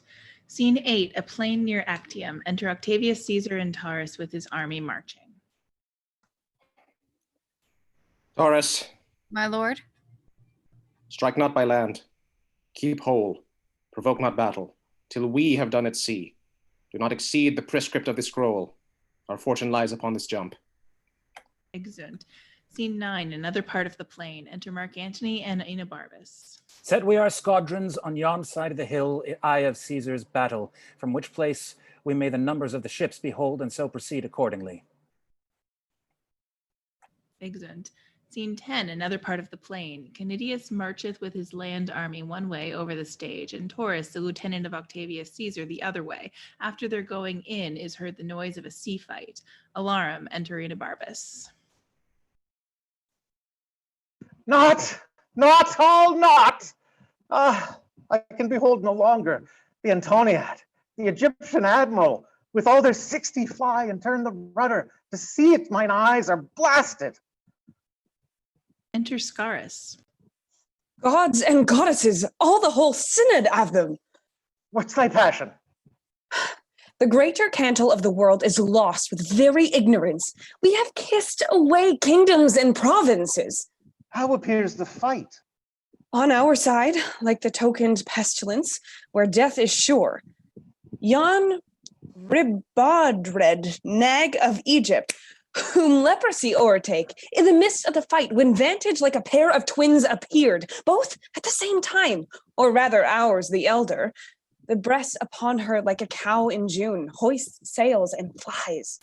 That I beheld. Mine eyes did sicken at the sight, and could not endure a further view. She once being loofed, the noble ruin of her magic, Antony, claps on his sea wing, and like a doting mallard, leaving the fight in height, flies after her. I never saw an action of such shame. Experience, manhood, honor, ne'er before did violate so itself. Alack, alack. Enter Canidius. Our fortune on the sea is out of breath and sinks most lamentably. Had our general been what he knew himself, it had gone well. Though he has given example for our flight most grossly by his own. Aye, are you thereabouts? Why then good night indeed. Toward Peloponnesus are they fled. 'Tis easy to it, and there I will attend what further comes. To Caesar will I render my legions and my horse. 6 kings already show me the way of yielding. I'll yet follow the wounded chance of Antony, though my reason sits in the wind against me.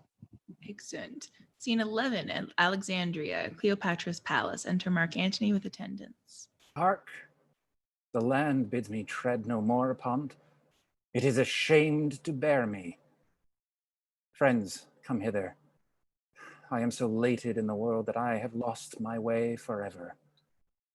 I have a ship laden with gold. Take that, divide it, fly, and make your peace with Caesar. Fly, not we. I have fled myself, and have instructed cowards to run and show their shoulders. Friends, be gone. I have myself resolved upon a course which has no need of you. Be gone. My treasure's in the harbor, take it. Oh, I followed that I blush to look upon. My very hairs do mutiny, for the white reprove the brown for rashness, and they them for fear and doting. Friends, be gone. You shall have letters from me to some friends that will sweep your way for you. pray you, look not sad, nor make replies of loathness. Take the hint which my despair proclaims. Let that be left which leaves itself. To the seaside straightway, I will possess you of that ship and treasure. Leave me, I pray, a little. Pray you now. Nay, do so, for indeed I have lost command, therefore I pray you. I'll see you by and by. Sits down. Enter Cleopatra, led by Charmian and Iris, Eros following. Nay, gentle madam, to him, comfort him. Do, most dear queen. Do? Why? What else? Let me sit down. Oh, Juno. No, no. See you here, sir. Oh, fie. Madam. Madam, O good empress. Sir. Yes, my lord, yes. He at Philippi kept his sword in like a dancer, while I struck the lean and wrinkled Cassius, and 'twas I, the mad Brutus, ended. He alone dealt on lieutenantry, and no practice had in the brave squares of war, yet now, no matter.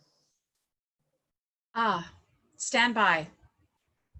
The queen, my lord, the queen. Go to him, madam, speak to him. He is unqualitied with very shame. Well, then sustain me. Oh! Most noble sir, arise. The queen approaches. Her head's declined and death will seize her, but your comfort makes the rescue. I have offended reputation, a most unnoble swerving. Sir, the queen. Oh, whither hast thou led me, Egypt? See how I convey my shame out of thine eyes by looking back what I have left behind, stroyed in dishonor. Oh, my lord, forgive my fearful sails. I little thought you would have followed. Egypt, thou knewest too well. My heart was to thy rudder tied by the strings, and thou shouldst tow me after. For my spirit, thy full supremacy, thou knewest, and that thy beck might from the bidding of the gods command me. Oh, my pardon. Now I must to the young man send humble treaties, dodge and palter in the shifts of lowness, who with half the bulk of the world played as I pleased, making and marring fortunes. You did know how much you were my conqueror, and that my sword, made weak by my affection, would obey it on all cause. Pardon. Fall not a tear, I say. One of them rates all that is won and lost. Give me a kiss. Even this repays me. We sent our schoolmaster. Is he come back? Love, I am full of lead. Some wine within there in our viands. Fortune knows we scorn her most when most she offers blows. Exeunt. Scene 12, Egypt, Octavius Caesar's camp. Enter Octavius Caesar, Dolabella, Tyrrheus, and with others. Let him appear that's come from Antony. Know you him? Caesar, 'tis his schoolmaster.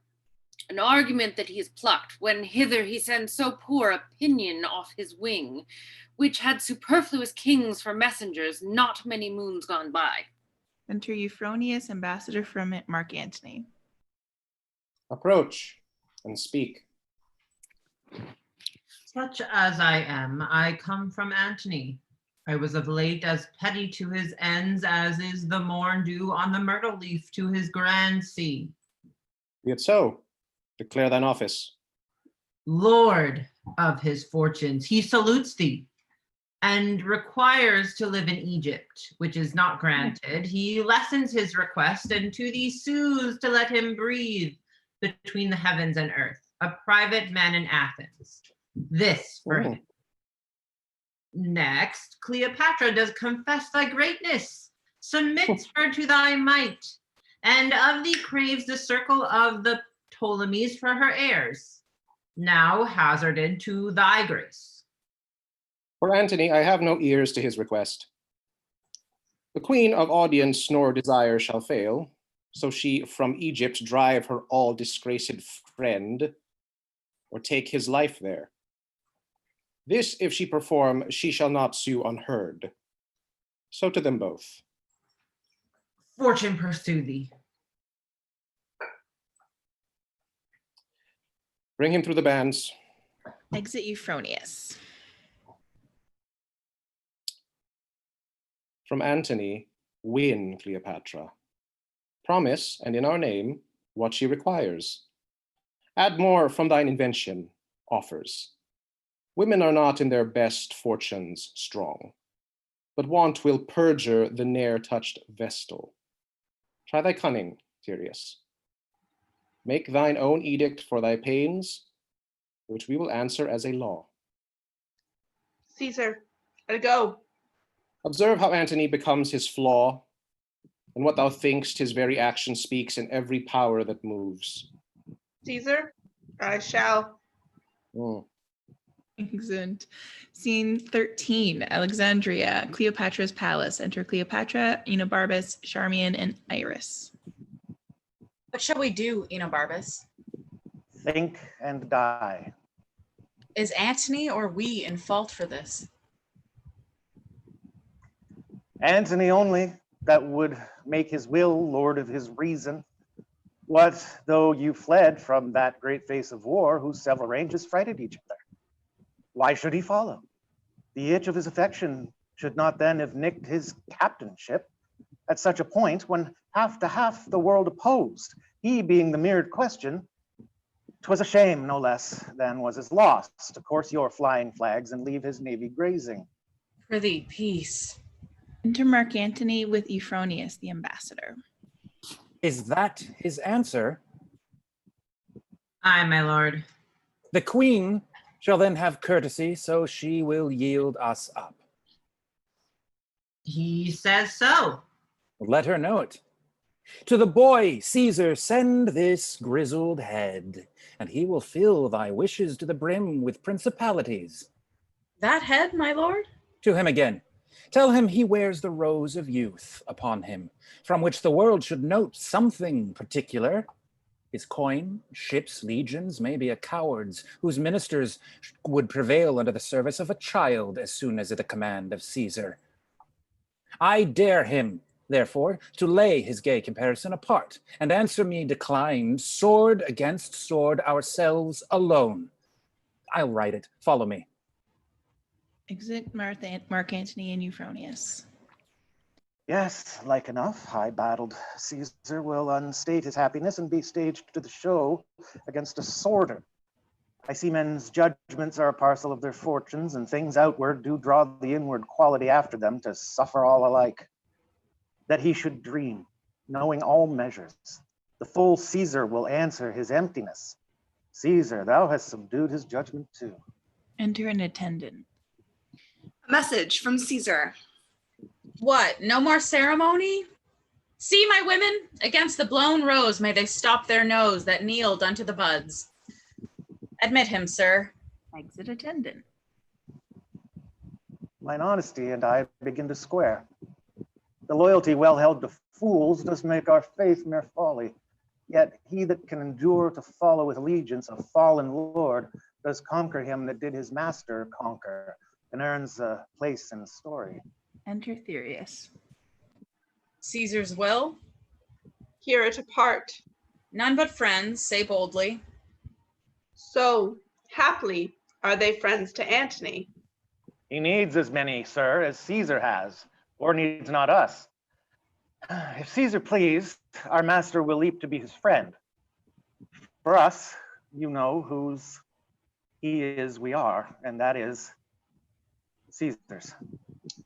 So, thus then, thou most renowned, Caesar entreats not to consider in what case thou standst further than he is Caesar.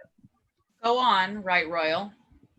He knows that you embrace not Antony as you did love, but as you feared him. Oh, The scars upon your honor, therefore, he just pity as constrained blemishes, not as deserved. He is a god and knows what is most right. Mine honor was not yielded, but conquered merely. To be sure of that, I will ask Antony. Sir, thou art so leaky that we must leave thee to thy sinking. For thy dearest quit thee. Exit. Shall I say to Caesar what you require of him? For he partly begs to be desired to give. It would much please him that of his fortunes you should make a staff to lean upon, but it would warm his spirits to hear from me you had left Antony and put yourself under his shroud, the universal landlord. What's your name? My name is Thyreus. Most kind messenger, say to great Caesar this.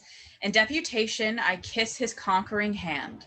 Tell him I am prompt to lay my crown at his feet and there to kneel. Tell him from his all-obeying breath, I hear the doom of Egypt. 'Tis your noblest course. Wisdom and fortune combating together, if that the former dare but what it can, no chance may shake it. Give me grace to lay my duty on your hand. Your Caesar's father oft, when he hath mused of taking kingdoms in, bestowed his lips on that unworthy place as it rained kisses. Re-enter Mark Antony and Enobarbus. Favors? By Jove, that thunders! What art thou, fellow? One that but performs the bidding of the fullest man, and worthiest to have command obeyed. You will be whipped. Approach there. Ah, you kite. Now, gods and devils, authority melts from me. Of late, when I cried ho, like boys unto a muss, kings would start forth and cry, your will? Have you no ears? I am Antony yet. Enter attendants. Take hence this jack and whip him. 'Tis better playing with a lion's whelp than with an old one dying. Moon and stars, whip him! Were 20 of the greatest tributaries that do acknowledge Caesar, should I find them so saucy with the hand of she here, what's her name, since she was Cleopatra? Whip him, fellows, till like a boy you see him cringe his face and whine aloud for mercy. Take him hence. Mark Antony. Tug him away. Being whipped, bring him again. This jack of Caesar shall bear us an errand to him. Exeunt attendants with Thyreus. You were half blasted ere I knew you. Ha! Have I my pillow left unpressed in Rome? Forborne the getting of a lawful race, and by a gem of women to be abused by one that looks on feeders? Good my lord. You have been a boggler ever. But when we in our viciousness grow hard, oh misery on't, the wise gods seal our eyes, and our own filth drop our clear judgments, make us adore our errors, laugh at us, whiles we strut to our confusion. Oh, is it come to this? I found you as a morsel cold upon dead Caesar's trencher. Nay, you were a fragment of Gnaeus Pompey's. Besides, what hotter hours, unregistered in vulgar frame, you have luxuriously picked out. For I am sure, though you can guess what temperance should be, you know not what it is. Wherefore is this? To let a fellow that will take rewards and say, God quit you, be familiar with my playfellow, your hand. This kingly seal and plighter of high hearts, oh, that I were upon the hill of Basin to outroar the horned herd, for I have savage cause. And to proclaim it civilly were like a haltered neck which does a hangman thank for being yar about him. Re-enter attendants with Thyreus. Is he whipped? Soundly, my lord. Cried he, and begged a pardon? He did ask favor. If that thy father live, let him repent thou wast not made his daughter, and be thou sorry to follow Caesar in his triumph, since thou hast been whipped for following him. Henceforth the white hand of a lady fever thee, shake thou to look on't. Get thee back to Caesar, tell him thy entertainment. Look, Thou say he makes me angry with him, for he seems proud and disdainful, harping on what I am, not what he knew I was. He makes me angry, and at this time most easy 'tis to do it, when my good stars that were my former guides have empty left their orbs and shot their fires into the abysm of hell. If he mislike my speech and what is done, tell him he has Hipparchus, my enfranched bondman, whom he may at pleasure whip or hang or torture as he shall like to quit me. Urge it thou. Hence with thy stripes, be gone. Exit Thereus. Have you done yet? Alack, our Tyrrhene moon is now eclipsed, and it portends alone the fall of Antony. I must stay his time. To flatter Caesar, would you mingle eyes with one that ties his points? Not know me yet? Cold-hearted toward me? Ah, dear. If I be so, from my cold heart let heaven engender hail and poison it in the source, and the first stone drop in my neck. As it determines, so dissolve my life. The next Caesarean smite, till by degrees the memory of my womb, together with my brave Egyptians all, by the descanting of this pelleted storm, lie graveless, till the flies and gnats of Nile have buried them for prey. I am satisfied. Caesar sets down in Alexandria, where I will oppose his fate. Our force by land hath nobly held.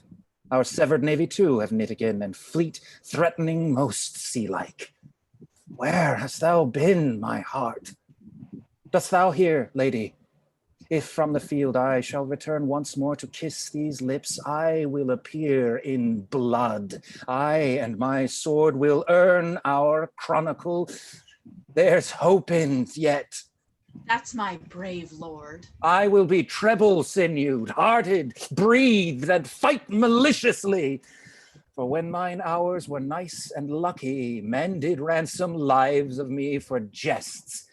But now I'll set my teeth and send to darkness all that stop me.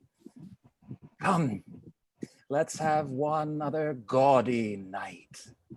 Call to me all my sad captains, fill bowls once more, let's mock the midnight bell. It is my birthday. I had thought to have held it poor, but since my lord is Antony again, I will be Cleopatra. We will yet do well. Call all his noble captains to my lord. Do so. We'll speak to them, and tonight I'll force the wine peep through their scars. Come on, my queen. There's sap in yet. The next time I do fight, I'll make death love me, for I will contend even with his pestilent scythe. Exeunt all but Enobarbus. Now he'll outstare the lightning. To be furious is to be frighted out of fear, and in that mood the dove will peck the ostrich. And I see still a diminution in our captain's brain, restores his heart. When valor preys on reason, it eats the sword it fights with. I will seek some way to leave him. Exit. Act 4, Scene 1. Before Alexandria, Octavius Caesar's camp. Enter Octavius Caesar, Agrippa, Maecenas with his army. Octavius Caesar reading a letter.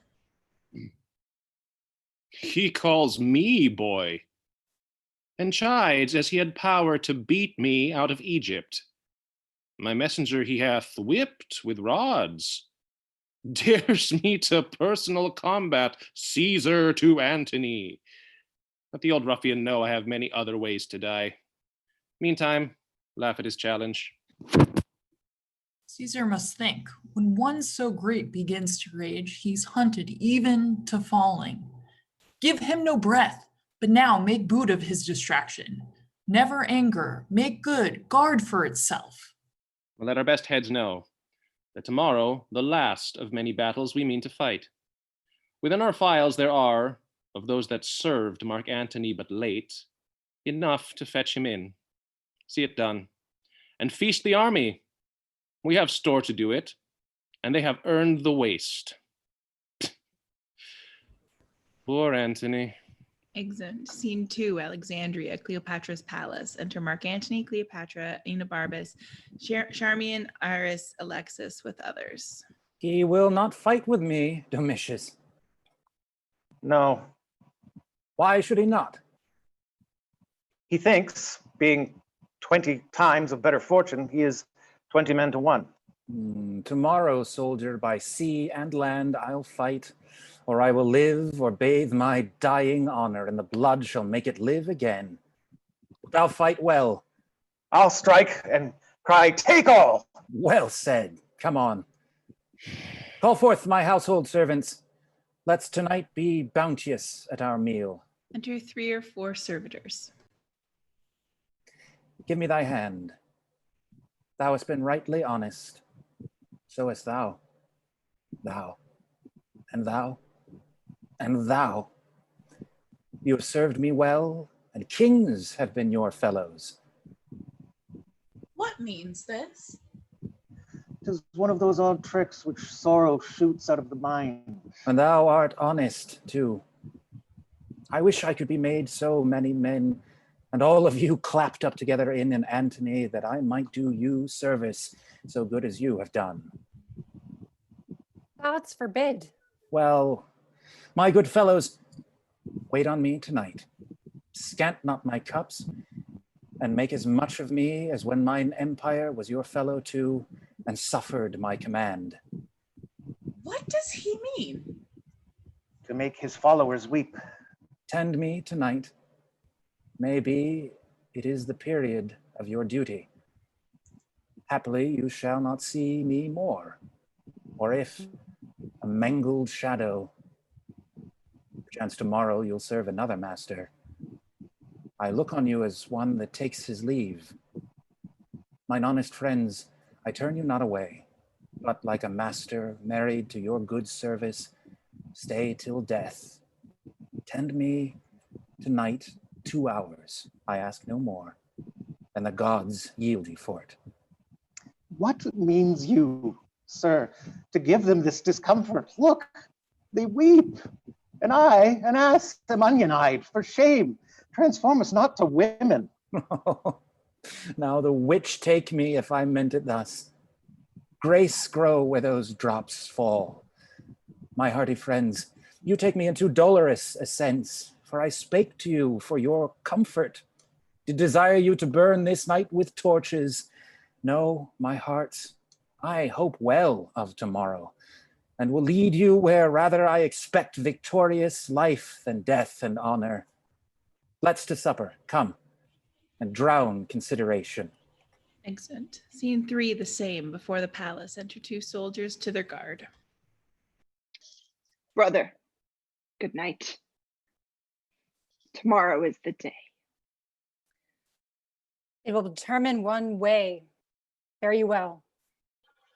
Heard you have nothing strange about the streets. Nothing. What news?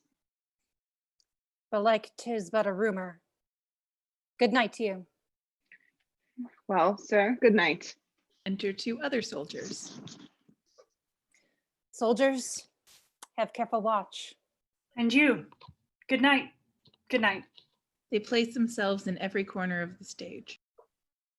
Here we, and if tomorrow our navy thrive, I have an absolute hope our landmen will stand up. 'Tis a brave army and full of purpose. Music of the Hot Boys is under the stage. Peace, what noise? List, list. Hark. Music in the air. Under the earth? It signs well, does it not? No. Peace, I say. What should this mean? 'Tis the god Hercules whom Antony loved now leaves him. Walk. Let's see if other watchmen do hear what we do. They advance to another post. How now, masters? Do you hear this? How now? How now? How now? How now? now? How now? How now? Aye. 'Tis not strange. Do you hear, masters? Do you hear? Follow the noise so far as we have quarter. Let's see how it will give off. Content. Content. Contentus? Is strange. Strange. Excellent. Scene 4, the same, a room in the palace. Enter Mark Antony, Cleopatra, Charmian, and others attending. Eros, mine army, mine armor, Eros.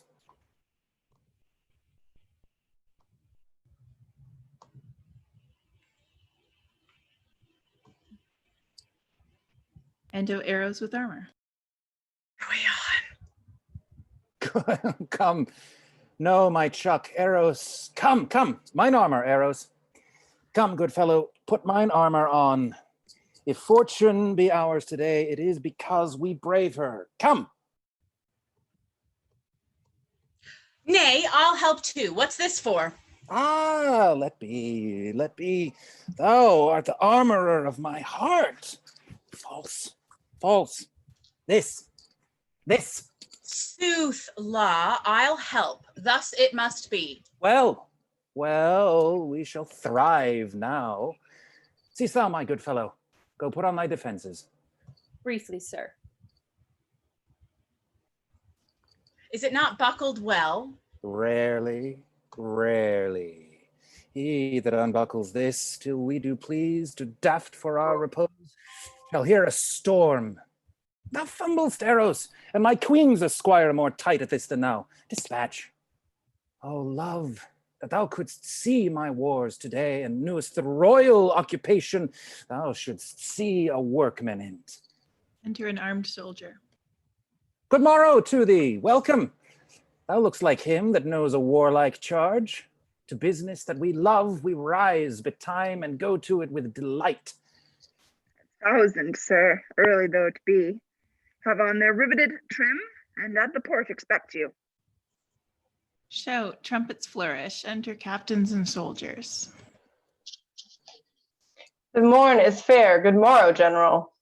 Good morrow, General. 'Tis well blown, lads. This morning, like the spirit of a youth that means to be of note begins betimes. So, come, give me that. This way. Well said. Fare thee well, dame. Whate'er becomes of me, this is a soldier's kiss. Rebukable and worthy, shameful check it were to stand on more mechanic compliment. I'll leave thee now like a man of steel. You that will fight, follow me close. I'll bring you to it. Adieu. Exit Mark Antony, Eros, captains and soldiers. Please you, retire to your chamber. Lead me. He goes forth gallantly. That he and Caesar might determine this great war in a single fight, then Antony, but now, well, on. Exeunt. Scene 5, Alexandria, Mark Antony's camp. Trumpets sound. Enter Mark Antony and Eros, a soldier meeting them. The gods make this a happy day to Antony. Would thou and those thy scars had once prevailed to make me fight at land? Hadst thou done so, the kings that have revolted and the soldier that has this morning left thee would have still followed thy heels. Who's gone this morning? Who? One ever near thee. Call for Enobarbus, he shall not hear thee. Or from Caesar's camp, say, I am none of thine. What sayst thou? Sir, he is with Caesar. Sir, his chests and treasure he has not with him. Is he gone? Most certain. Go, Eros. Send his treasure after. Do it. Detain no jot, I charge thee. Write to him. I will subscribe. Gentle adieus and greetings. Say that I wish he never find more cause to change a master. Oh, my fortunes have corrupted honest men. Dispatch Enobarbus. Exeunt. Scene 6, Alexandria, Octavius Caesar's camp. Octavius Caesar's camp. Flourish. Enter Octavius Caesar, Agrippa with Dominitus, Enobarbus, and others. Go forth, Agrippa, and begin the fight. Our will is Antony be took alive. Make it known. Caesar, I shall. Exit. The time of universal peace is near. Prove this a prosperous day. The three-nooked world shall bear the olive freely. Enter a messenger. Antony is coming to the field. Go charge Agrippa. Plant those that have revolted in the van, that Antony may seem to spend his fury upon himself. Exeunt all but Enobarbus. Alexis did revolt and went to Jewry on affairs of Antony. There did persuade great Herod to incline himself to Caesar and leave his master Antony. For this pains, Caesar hath hanged him. Canidius and the rest that fell away have entertainment, but no honorable trust. I've done ill, of which I do accuse myself so sorely that I will joy no more. Enter a soldier of Caesar's. Enobarbus, Antony hath after thee sent all thy treasure with his bounty overplus. The messenger came on my guard, and at thy tent is now unloading of his mules. I give it you. Mock not, Enobarbus. I tell you true. Best you saved the bringer out of the host. I must attend mine office, or would have done to myself. Your emperor continues still a Jove. Exit. I am alone the villain of the earth, and I feel I am so most. Oh, Antony, thou mine of bounty, how wouldst thou have paid my better service when my turpitude thou dost so crown with gold? This blows my heart. If swift thought break it not, a swifter mean shall outstrike thought, but thought will do it. I feel I fight against thee. No, I will go seek some ditch wherein to die. The foulest best fits my latter part of life. Exit. Scene 7, field of battle between the camps. Alarum, drums and trumpets. Enter Agrippa and others. Retire, we have engaged ourselves too far. Caesar himself has work, and our oppression exceeds what we expect. Exeunt. Alarums. Enter Mark Antony and Scaurus wounded. Oh, my brave emperor, this is fought indeed. Had we done so at first, we had driven them home with clouts above their heads.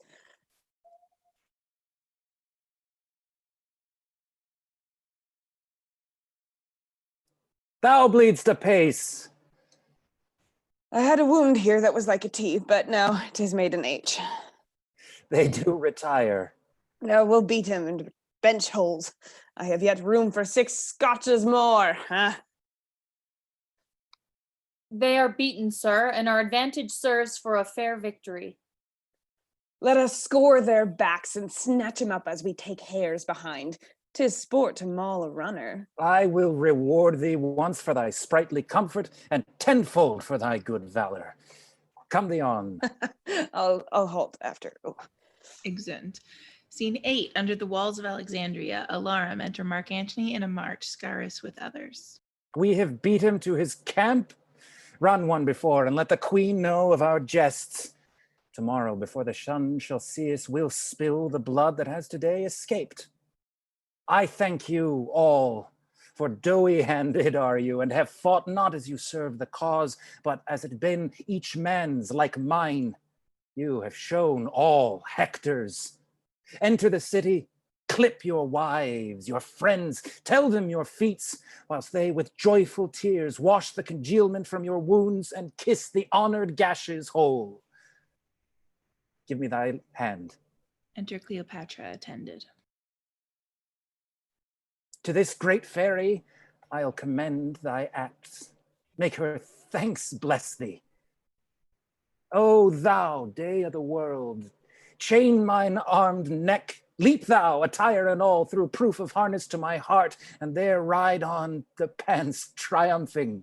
Lord of lords, O infinite virtue, comest thou smiling from the world's great snare uncaught? My nightingale, we have beat them to their beds. What girl? Though gray do something mingle with our younger brown, yet have we a brain that nourishes our nerves and can get goal for goal of youth. Behold this man. Commend unto his lips thy favoring hand. Kiss it, my warrior. He hath fought today as if a god, in hate of mankind, and destroyed in such a shape. I'll give thee, friend, an armor all of gold. It was a king's. He hath deserved it, were it carbuncled like holy Phoebus' car. Give me thy hand. Through Alexandria make a jolly march. Bear our hacked targets like the men that owe them. Had our great palace the capacity to camp this host, we all would sup together and drink carouses to the next day's fate, which promises royal peril. Trumpeters, with brazen din, blast you the city's ear, make mingle with rattling tambourines, that heaven and earth may strike their sounds together, applauding our approach. Excellent. Scene 9, Octavius Caesar's camp, sentinels at their post. If we be not relieved within this hour, we must return to the court of guard. The night is shiny, and they say we shall embattle by the second hour of the morn. This last day was a shrewd one to it. Enter Aenobarbus. Oh, bear me witness, knight. What man is this? Stand close and list him. Be witness to me. O thou blessed moon, when men revolted shall upon record bear hateful memory, poor Aenobarbus did before thy face repent. Aenobarbus? Peace. Hark, further. O sovereign mistress of true melancholy, the poisonous damp of night to sponge upon me, that life, the very rebel to my will, may hang no longer on me. Throw my heart against the flint and hardness of my fault, which being dried with grief will break to powder and finish all foul thoughts. Oh, Antony, nobler than my revolt is infamous. Forgive me in thine own particular, but let the world rank me in register a master leaver and a fugitive. Oh, Antony. Oh, Antony. Dies. Let's speak to him. Let's hear him, for the things he speaks may concern Caesar. Let's do so. But he sleeps. Swoons, rather. So bad a prayer as his was never yet for sleep. Go we to him. Awake, sir. Awake. Speak to us. Hear you, sir. The hand of death has wrought him. Drums afar off. Hark, the drums. Demurely wake the sleepers. Let us bear him to the court of guard. He is of note. Our hour is fully out. Come on, then. He may recover yet. Exeunt with the body. Scene 10, between the two camps, enter Mark Antony and Scaurus with their army. Their preparation is today by sea. We please them not by land. For both, my lord. I would they'd fight i' the fire or i' the air. We'll fight there too. But this it is. Our foot upon the hills adjoining to the city shall stay with us. Order for sea is given. They have put forth the haven where their appointment we may best discover and look on their endeavor. Exeunt. Scene 11, another part of the same, enter Octavius Caesar and his army. But being charged, we will be still by land, which as I take it, we shall. For his best force is forth to man his galleys, to the vales, and hold our best advantage. Exeunt. Scene 12, another part of the same, enter Mark Antony and Scaurus. Yet they are not joined. Where yon pine does stand, I shall discover all. I'll bring thee word straight how 'tis like to go. Exit. Swallows have built in Cleopatra's sails their nests. The augurers say they know not, they cannot tell. Look grimly and dare not speak their knowledge. Antony is valiant and dejected, and by starts his fretted fortunes give him hope and fear of what he has and has not. Alarum far off, as at a sea fight, re-enter Mark Antony. All is lost. This foul Egyptian hath betrayed me. My fleet hath yielded to the foe, and yonder they cast their caps up and carouse together like friends long lost. Triple turned whore, 'tis thou hast sold me to this novice, and my heart makes only wars on thee. Bid them all fly, for when I am revenged upon my charm, I have done all. Bid them all fly, begone. O sun, thy uprise shall I see no more. Fortune and Antony part here. Even do we shake hands. All come to this. The hearts that spanieled me at heels, to whom I gave their wishes, do discandy, melt their sweets on blossoming Caesar, and this pine is barked that overtop them all. Betrayed I am. Oh, this false soul of Egypt, this grave charm, whose eye becked forth my wars and called them home, whose bosom was my crownet, my chief end, like a right gypsy hath at fast and loose beguiled me to the very heart of loss. What? Eros. Eros. Enter Cleopatra. Oh, thou spell of vaunt! Why is my lord enraged against his love? Vanish, or I shall give thee thy deserving and blemish Caesar's triumph. Let him take thee and hoist thee up to the shouting plebeians.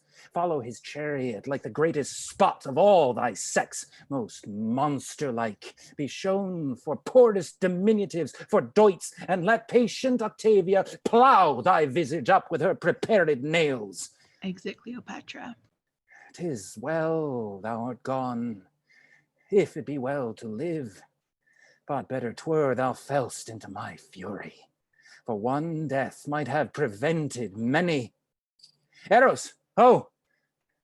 The shirt of Nessus is upon me. Teach me, Alcides, thou mine ancestor, thy rage. Let thy lodge Lycus on the horns of the moon, and with those hands that grasp the heaviest club, subdue my worthiest self. The witch shall die. To the young Roman boy she hath sold me, and I fall under this plot. She dies for it. Eros, ho! Exit. Scene 13, Alexandria, Cleopatra's palace. Enter Cleopatra, Charmian, Iris, and Mardian. Help me, my women. Oh, he is more mad than Telamon for his shield. The boar of Thessaly was never so embossed. To the monument. There lock yourself and send him word you are dead. The soul and body grieve not more in parting than greatness going off. To the monument. Mardian, go tell him I have slain myself. Say that the last I spoke was Antony, and word it, prithee, piteously. Hence, Mardian, and bring me how he takes my death. To the monument. Exit. Scene 14, the same, another room. Enter Mark Antony and Eros. Eros, thou yet beholdst me. Aye, noble lord. Sometimes we see a cloud that's dragonish, a vapor sometimes like a bear or lion, a towered citadel, a pendant rock, a forked mountain or blue promontory with trees upon't, that nod unto the world and mock our eyes with air. Thou hast seen these signs. They are Black Vespers pageants. Aye, my lord. That which now is a horse, even with a thought to rack its limbs and makes it indistinct as water is in water. It does, my lord. My good knave, Eros, now thy captain is even such a body. Here I am, Antony, yet cannot hold this visible shape, my knave.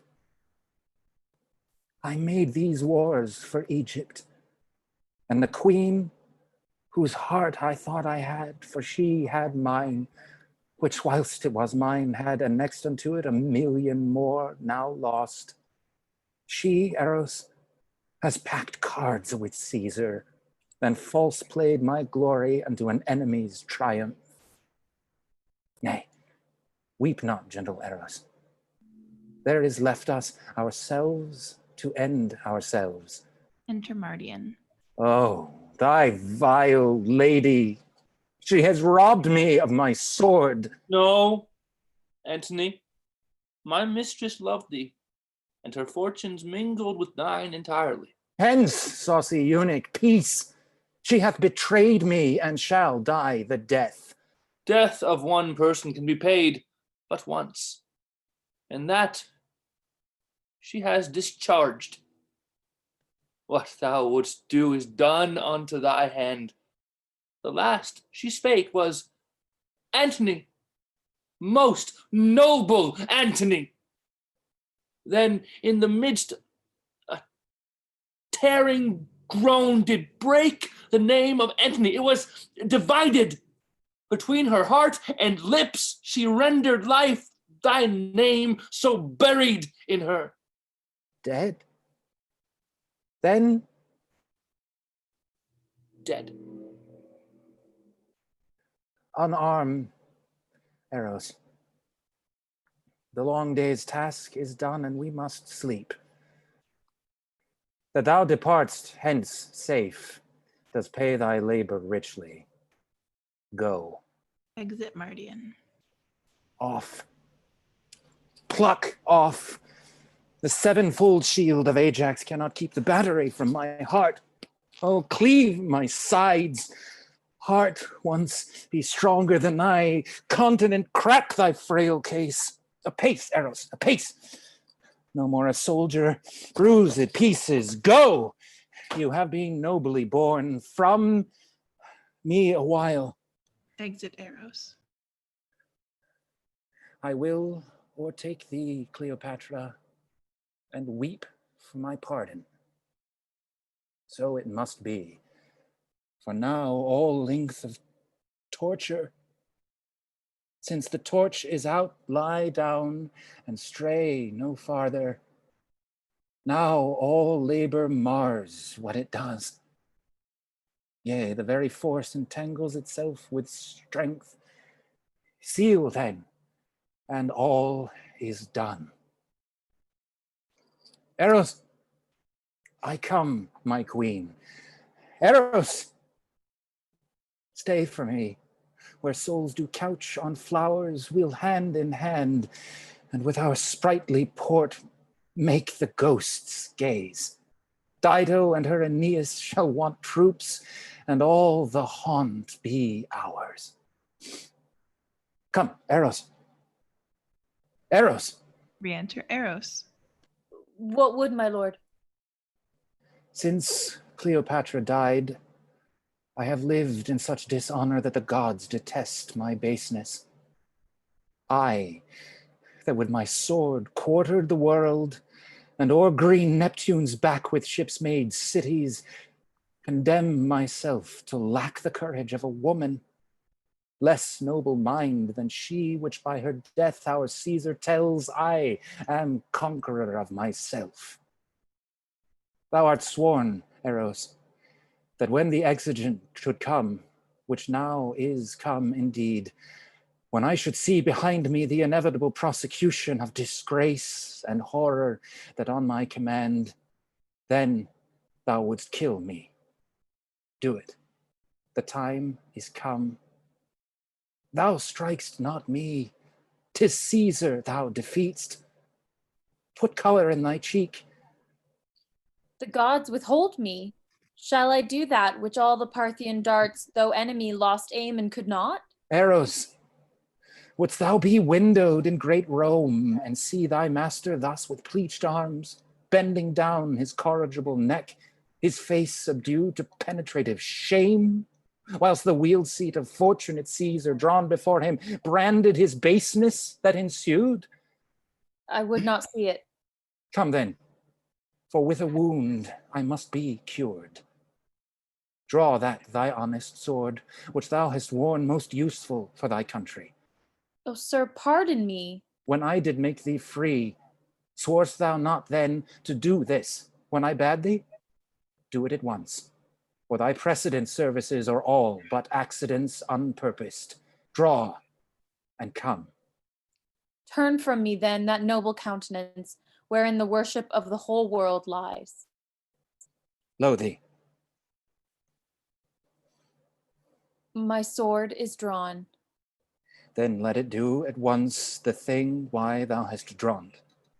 My dear master, my captain and my emperor, let me say before I strike this bloody stroke, farewell. 'Tis said, man, and farewell. Farewell, great chief. Shall I strike now? Now, Eros. Why there then, thus I do escape the sorrow of Antony's death. Kills himself. Thrice nobler than myself.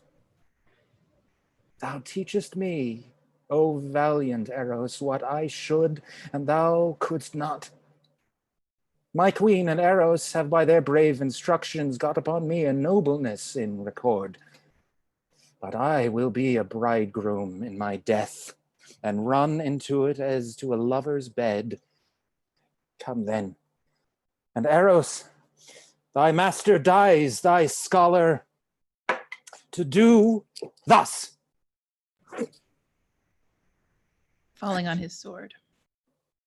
I learned of thee how not dead. The guard, ho, dispatch me. Enter Dercetus and guard. What's the noise? I have done my work ill, friends. Oh, make an end of what I have begun. The star is fallen. And time is at his period. Alas, Alas and woe. Him that loves me, strike me dead. Oh, not I. Nor I. Nor anyone. Exeunt guard. Thy death and fortunes bid thy followers fly. This sword, but shown to Caesar with this tidings, shall enter me with him. Enter Diomedes. Where's Antony? There, Diomed, there. Lives he? Wilt thou not answer, man? Exit Dercetus. Art thou there, Diomed? Draw thy sword and give me sufficing stroke for death. My absolute lord, my mistress Cleopatra sent me to thee. When did she send thee? Now, my lord. Where is she? Locked in her monument. She had a prophesizing fear of what hath come to pass. From when she saw, which now never shall be found, you did suspect she had disposed with Caesar, and that your rage would not be purged. She sent you word that she was dead, but fearing since how it might work, hath sent me to proclaim the truth. And I am come. I dread too late. Too late, good Diomed. Call my guard, I prithee. What ho, the emperor's guard! The guard, what ho, come, your lord calls. Enter 4 or 5 of the guard of Mark Antony. Bear me, good friends, where Cleopatra bides. 'Tis the last service that I shall command you. Woe are we, sir. You may not live to wear all your true followers out. Most happy day. Nay, good my fellows, do not please sharp fate to grace it with your sorrows. Bid that welcome which comes to punish us, and we punish it, seeming to bear it lightly. Take me up. I have led you oft. Carry me now, good friends, and have my thanks for all. Exeunt, bearing Mark Antony. Scene 15, the same, a monument. Enter Cleopatra with her maids aloft, with Charmian and Eris. Oh, Charmian, I will never go from hence. Be comforted, dear madam. No, I will not. All strange and terrible events are welcome, but comforts we despise. Our size of sorrow proportioned to our cause must be as great as that which makes it. Enter below Diomedes. How now? Is he dead? His death's upon him, but not dead. Look out of the other side your monument. His guard have brought him thither. Enter below Mark Antony, borne by the guard. O sun, burn the great sphere thou movest in. Darkling stand the varying shore of the world. O Antony, Antony, Antony, help, Charmian, help, Iris, help, help, friends below, let's draw him hither. Peace. Not Caesar's valor hath overthrown Antony, but Antony's hath triumphed on itself. So it should be, that none but Antony should conquer Antony. But woe, 'tis so. I am dying, Egypt, dying. Only I hear importune death a while, and tell of many thousand kisses, the poor last I lay upon thy lips. I dare not, dear my lord, pardon. I dare not, lest I be taken. Not the imperious show of the full-fortuned Caesar ever shall be broached with me. If knife, drugs, serpents have edge, sting, or operation, I am safe. Your wife Octavia, with her modest eyes and still conclusion, shall acquire no honor demurring upon me. But come, Antony, help me, my women, we must draw him up. Assist, good friends. Oh, quick, or I am gone. Here sport indeed. How heavy weighs my lord. Our strength is all gone into heaviness that makes the weight. Had I great Juno's power, the strong-winged Mercury should fetch thee up and set thee by Jove's side. Yet come a little. Wishes were ever fools. Oh, come, come, come. They heave Mark Antony aloft to Cleopatra. And welcome, welcome. Die where thou hast lived. Quicken with kissing. Had my lips that power, thus would I wear them out. Heavy sight. I am dying, Egypt, dying. Give me some wine and let me speak a little. No, let me speak, and let me rail so high that the false housewife Fortune break her wheel, provoked by my offense. One word, sweet queen. Of Caesar seek your honor with your safety. Oh, They do not go together. gentle, hear me. None about Caesar trust, but Proculius. My resolution in my hands I'll trust, none about Caesar. The miserable change now at my end, lament nor sorrow at, but please your thoughts in feeding them with those my former fortunes wherein I lived, the greatest prince of the world, the noblest, and do now not basely die, nor cowardly put off my helmet to my countrymen. A Roman by a Roman, valiantly vanquished. Now my spirit is going. I can no more. Noblest of men, will thou die? Hast thou no care of me? Shall I abide in this dull world, which in thy absence is no better than a sty? Oh, see, my women. Mark Antony dies. The crown of the earth doth melt. My lord, withered is the garland of the war. The soldier's pole is fallen. Young boys and girls are level now with men. The odds is gone, and there is nothing left remarkable beneath the visiting moon. Faints. Oh, quietness, lady. She is dead too, our sovereign. Lady. Madam. Oh, madam, madam, madam. Royal Egypt, Empress. Peace, Iris. No more. But even a woman, and commanded by such poor passion as the maid that milks and does the meanest chairs. It were for me to throw my scepter at the injurious gods, to tell them that this world did equal theirs till they had stolen our jewel. All's but not. Patience is Scottish, and impatience does become a dog that's mad.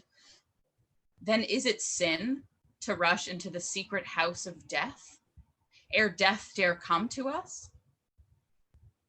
How do you now, women? What? Good cheer. Why, how now, Charmian, my noble girls?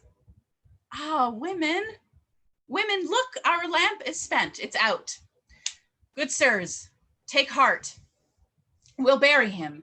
And then what's brave, what's noble, let's do it after the high Roman fashion and make death proud to take us. Come away. This case of that huge spirit now is cold. Ah, women, women, come. We have no friend but resolution and the briefest end. Exeunt. Those above bearing Mark Antony's body.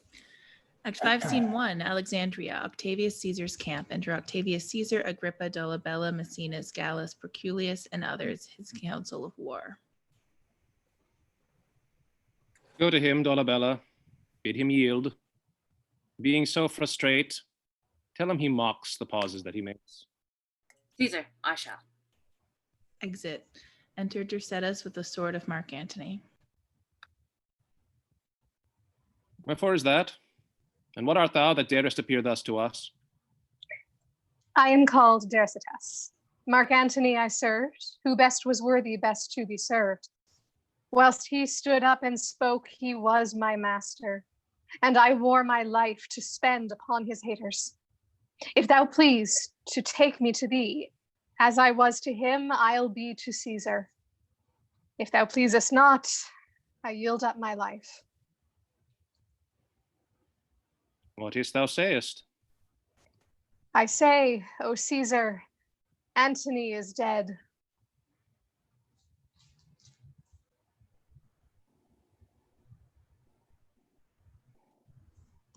The breaking of so great a thing should make a greater crack.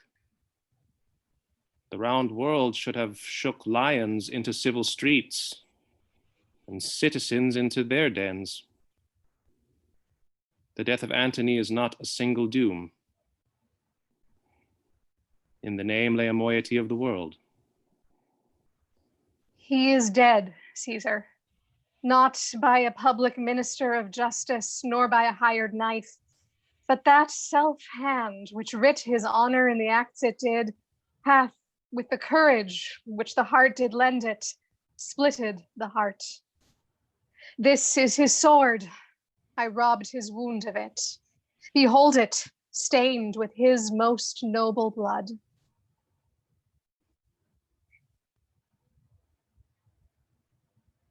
Look you sad, friends. The gods rebuke me, but it is tidings to wash the eyes of kings. Strange it is that nature must compel us to lament our most persistent deeds. His taints and honors waged equal with him. A rarer spirit never did steer humanity. But who, gods, will give us some faults to make us men? Caesar is touched. When such a spacious mirror is set before him, he needs must see himself. Oh, Antony, I have followed thee to this. But we do lance diseases in our bodies. I must perforce have shown to thee such a declining day, or look on thine. We could not stall together in the whole world. But yet let me lament, with tears as sovereign as the blood of hearts, that thou, my brother, my competitor, in top of all design, my mate in empire, friend, and companion in the front of war, the arm of mine own body, and the heart where mine his thoughts did kindle, that our stars unreconcilable should divide our equalness to this. Hear me, good friends, but I will tell you at some meet a reason and season. Enter an Egyptian. The business of this man looks out of him. We'll hear him what he says. Whence are you? A poor Egyptian yet, the queen my mistress can find in all she has, her monument of thy intense desires, instruction that she preparedly may frame herself to the way she's forced to. Bid her have good heart. She soon shall know of us, by some of ours, how honorable and how kindly we determine for her. For Caesar cannot live to be ungentle. So the gods preserve thee. Exit. Come hither, Proculeus.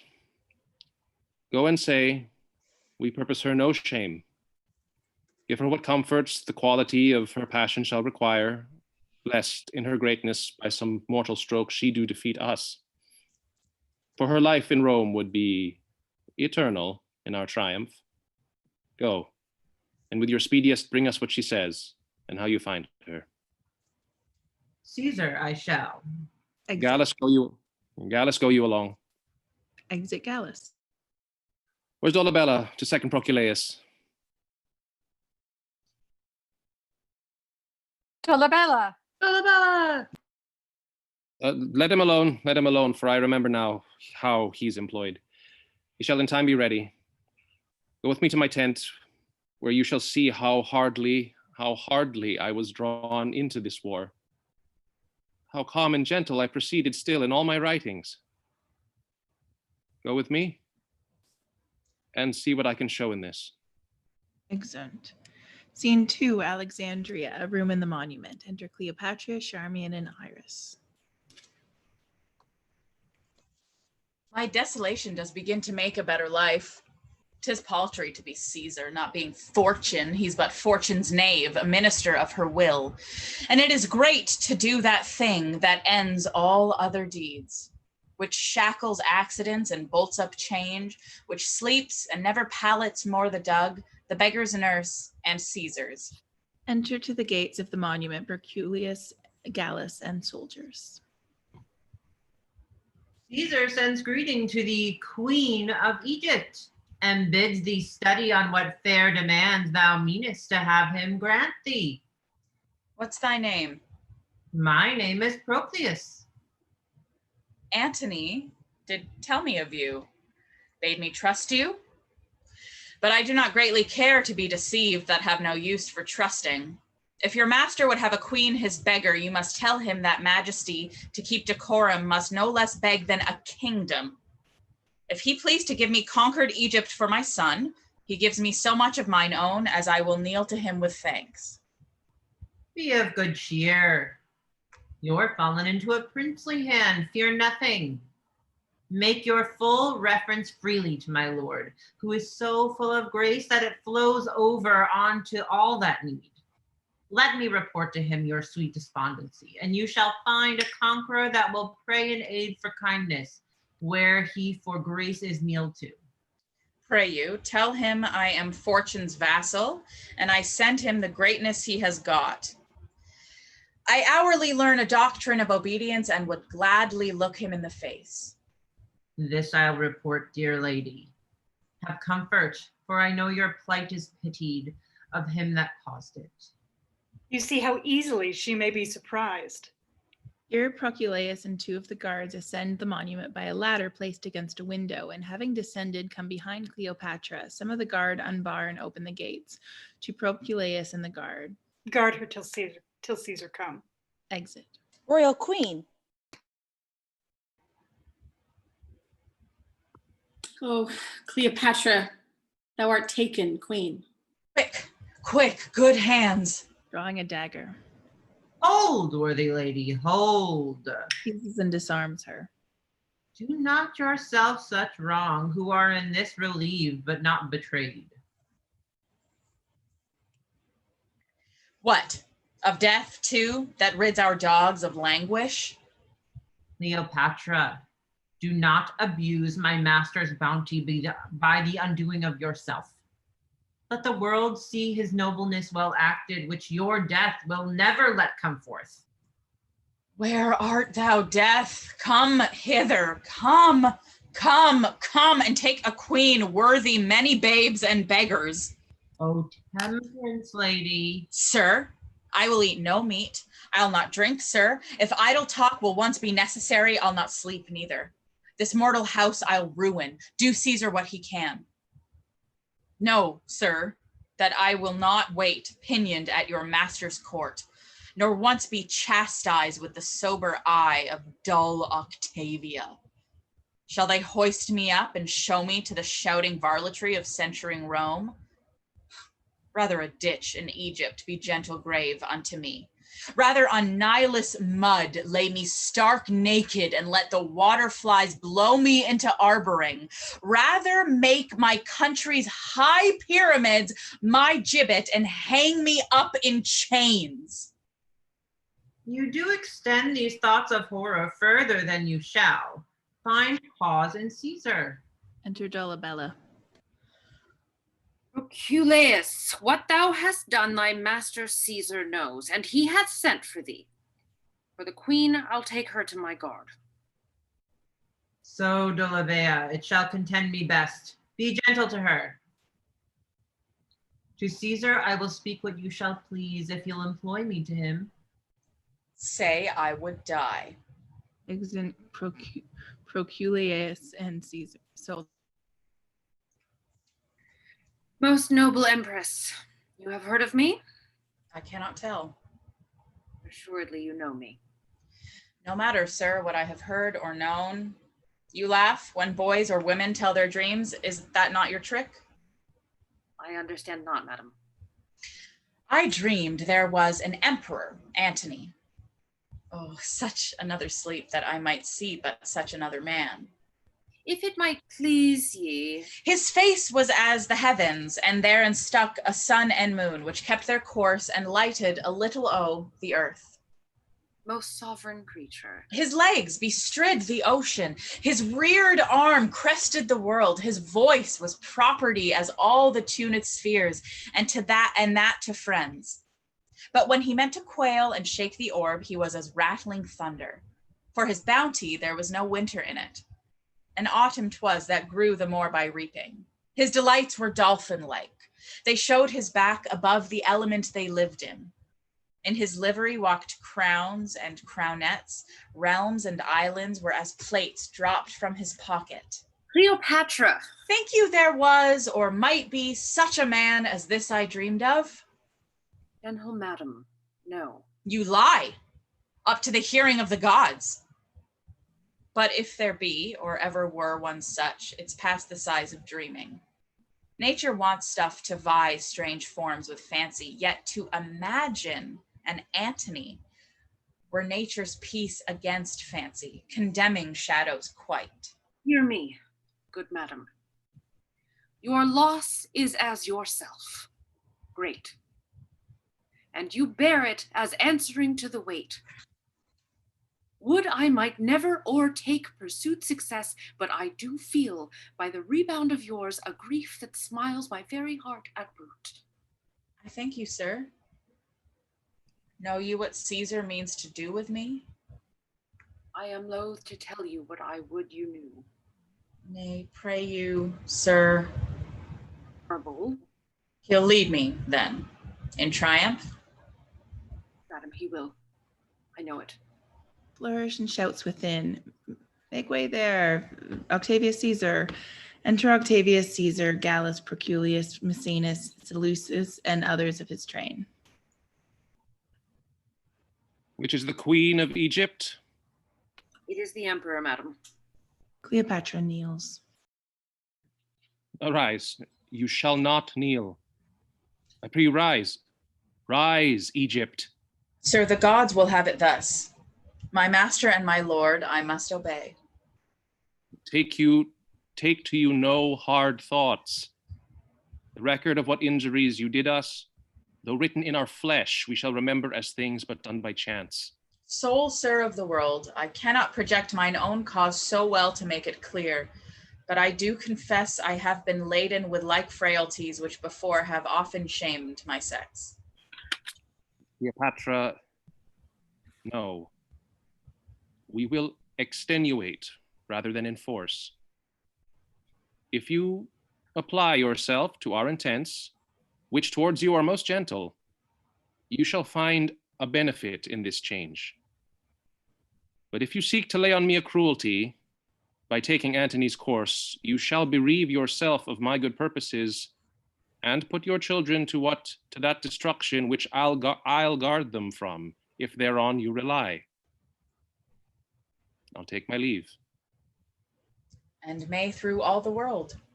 'Tis yours, And we, your scutcheons and your signs of conquest, shall hang in what place you please. Here, my good lord. You shall advise me in all for Cleopatra. This is the brief of money, plate, and jewels I am possessed of. 'Tis exactly valued, not petty things admitted. Where's Seleucus?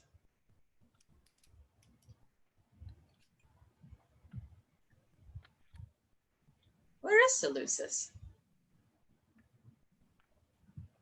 Muted? Seleucus? No? Here, madam. This is my treasurer. Let him speak, my lord, upon his peril that I have reserved to myself nothing.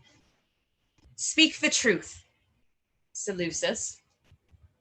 Madam, I had rather seal my lips than to my peril speak that which is not. What have I kept back? Enough to purchase what you have made known. Nay, blush not, Cleopatra. I approve your wisdom in the deed.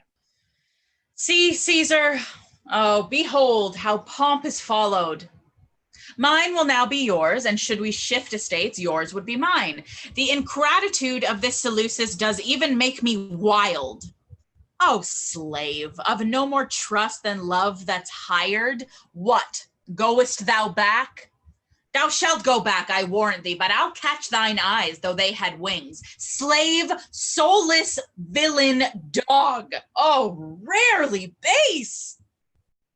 Good queen, let us entreat you. Oh, Caesar, what a wounding shame is this, that thou vouchsafing here to visit me, doing the honor of thy lordliness to one so meek, that mine own servant should parcel the sum of my disgraces by addition of his envy.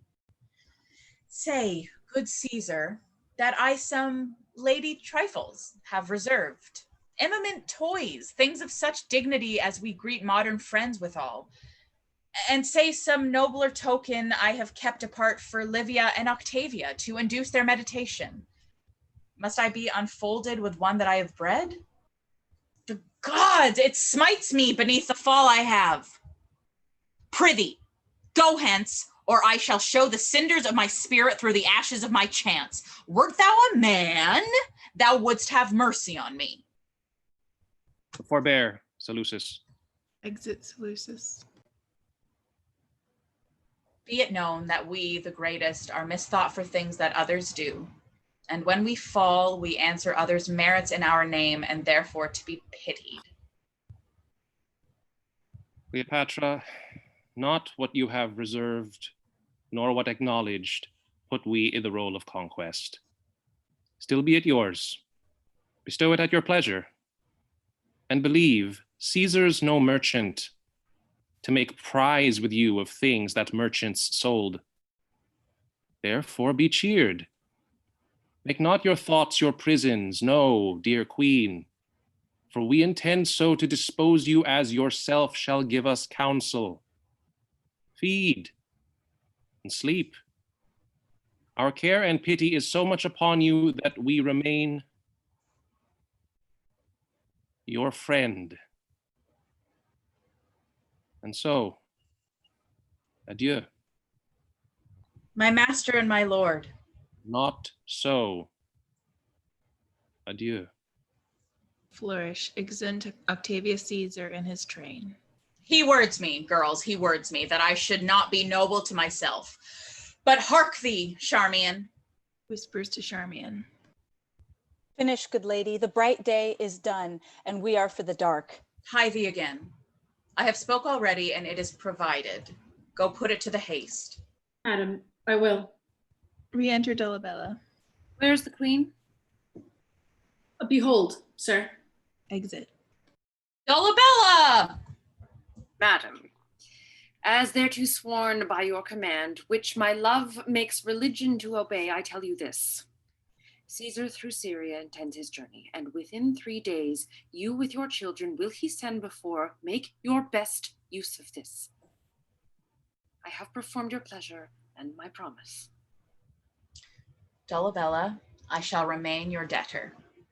I your servant. Adieu, good queen. I must attend on Caesar. Farewell, and thanks. Exit Dolabella. Now, Iris, what thinkest thou? Thou, an Egyptian puppet, shalt be shown in Rome, as well as I, mechanic slaves with greasy aprons, rules, and hammers, shall uplift us to the view? In their thick breaths, rank of gross diet shall be enclouded and forced to drink their vapor. The gods forbid. Nay, 'tis most certain, Iris. Saucy lictors will catch at us like strumpets, and scald rhymers ballad us out of tune. The quick comedians extemporally will stage us and present our Alexandrian revels. Antony shall be brought drunken forth, and I shall see some squeaking Cleopatra buoy my greatness in the posture of a whore. Oh, the good gods. Nay, that's certain. I'll never see it, for I am sure my nails are stronger than mine eyes. Why, that's the way to fool their preparation and to conquer their most absurd intents. Re-enter Charmian. Now, Charmian, show me my women like a queen. Go fetch my best attires. I am again for Cydnus to meet Mark Antony. Sirrah Iris, go. Now, noble Charmian, we'll dispatch indeed, and when thou hast done this chair, I'll give thee leave to play till doomsday. Bring our crown and all. Wherefore is this noise? Exit Iris. A noise within. Enter a guardsman. Here is a rural fellow that will not be denied your highness presence. He brings you figs. Let him come in. Exit guardsman. What poor an instrument may do a noble deed? He brings me liberty. My resolution's placed, and I have nothing of woman in me. Now from head to foot, I am marble constant. Now the fleeting moon, no planet is of mine. Re-enter guardsman with clown, bringing in a basket. This is the man. Avoid and leave him. Exit guardsman. Hast thou the pretty worm of Nilus there that kills and pains not? Truly I have him, but I would not be the party that should desire you to touch him, for his biting is immortal. Those that do die of it do seldom or never recover. Rememberest thou any that have died on it? Oh, very many men and women too. I heard of one of them no longer than yesterday, a very honest woman, but something given to lie, as a woman should not do, but in the way of honesty. How she died of the biting of it. What pain she felt. Truly, she makes a very good report of the worm, but he that will believe all that they say shall never be saved by half that they do. But this is most fallible. The worm's an odd worm. Get thee hence. Farewell. I wish you all the joy from the worm. Exit. Re-enter Iris with the robe, crown, and company. Oh. No. Wait. Farewell. I wish you all joy of the worm. You must think this, look you, the worm will do his kind. Aye, farewell. Look you, the worm is not to be trusted, but in the keeping of wise people, for indeed there is no goodness in the worm. Take thou no care, it shall be heeded. Very good, give it nothing, I pray you, for it is not worth the feeding. Will it eat me? You must not think I am so simple, but I know the devil himself will not eat a woman. I know that a woman is a dish for the gods, if the devil dress her not. But truly, the same whoreson devils do gods great harm in their women. For in every 10 that they make, the devils mar 5. Well, get thee gone. Farewell. Yes, forsooth. I wish you joy o'er the worm. Now he exits. Re-enter Iris with the robe, crown, and company. Give me my robe. Put on my crown. I have immortal longings in me. Now no more the juice of Egypt's grape shall moist this lip.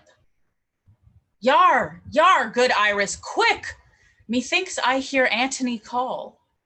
I see him rouse himself to praise my noble act. I hear him mock the luck of Caesar, which the gods give men to excuse their after wrath. Husband, I come! Now to that name my courage prove my title. I am fire and air. My other elements I give to baser life. So, have you done? Come then, and take the last warmth of my lips. Farewell, kind Charmian. Iris, long farewell. Kisses them. Iris falls and dies. Have I the aspic in my lips? Dost fall?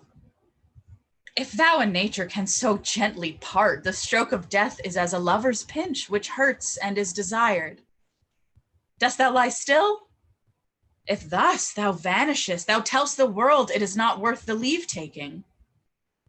Dissolve, thick cloud and rain, what I may say, the gods themselves do weep. This proves me base. If she first meet the curled Antony, he'll make demand of her and spend that kiss which is my heaven to have. Come, thou mortal wretch. To an asp which she applies to her breast. With thy sharp teeth this knot intrinsicate of life at once untie. Poor venomous fool, be angry and dispatch. Oh, couldst thou speak that I might hear thee call great Caesar ass unpolicied. Oh, Eastern Star. Peace, peace. Dost thou not see my baby at my breast that sucks the nurse asleep? Oh, break. Oh, break. As sweet as balm, as soft as air, as gentle. Oh, Antony. Nay, I will take thee too. Applying another asp to her arm. What, should I stay? Dies. In this vile world? So fare thee well. Now boast thee, death, in my possession lies, alas, unparalleled. Downy windows, close, and golden Phoebus never be beheld, of eyes again so royal. Your crown's awry, I'll mend it, and then play. Enter the guard rushing in. Where is the queen? Speak softly, wake her not. Caesar hath sent. Too slow, a messenger. Flies an asp. Oh, come, apace, dispatch. I partly feel thee. Approach, ho! All's not well, Caesar's beguiled. There's Dolabella sent from Caesar. Call him. What work is here? Charmian, is this well done? It is well done, and fitting for a princess descended of so many royal kings. Huh. Soldier. Dies. Re-enter Dolabella. How goes it here? All dead.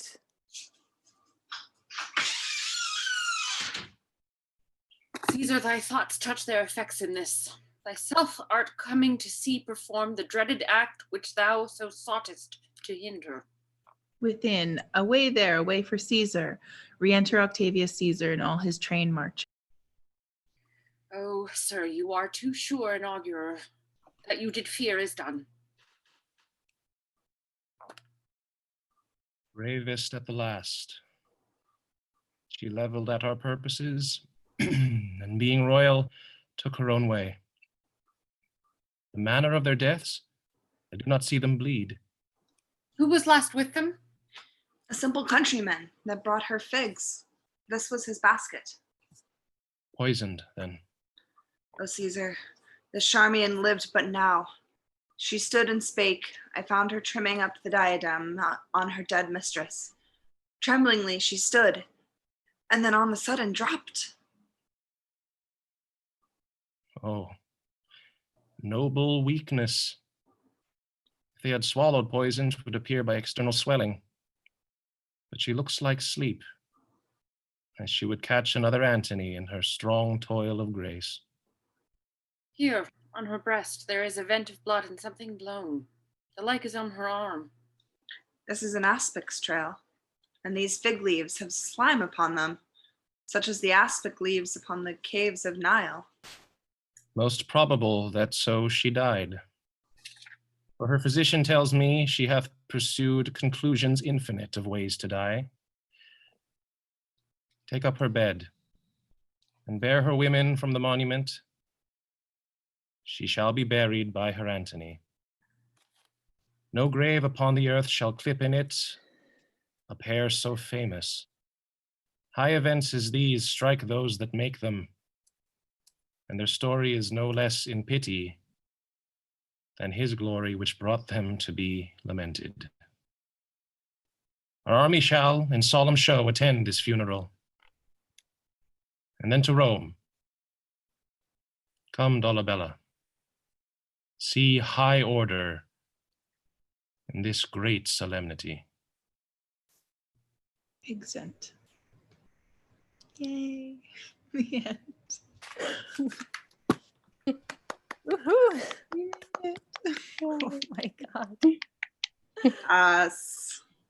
What a long play. That was a long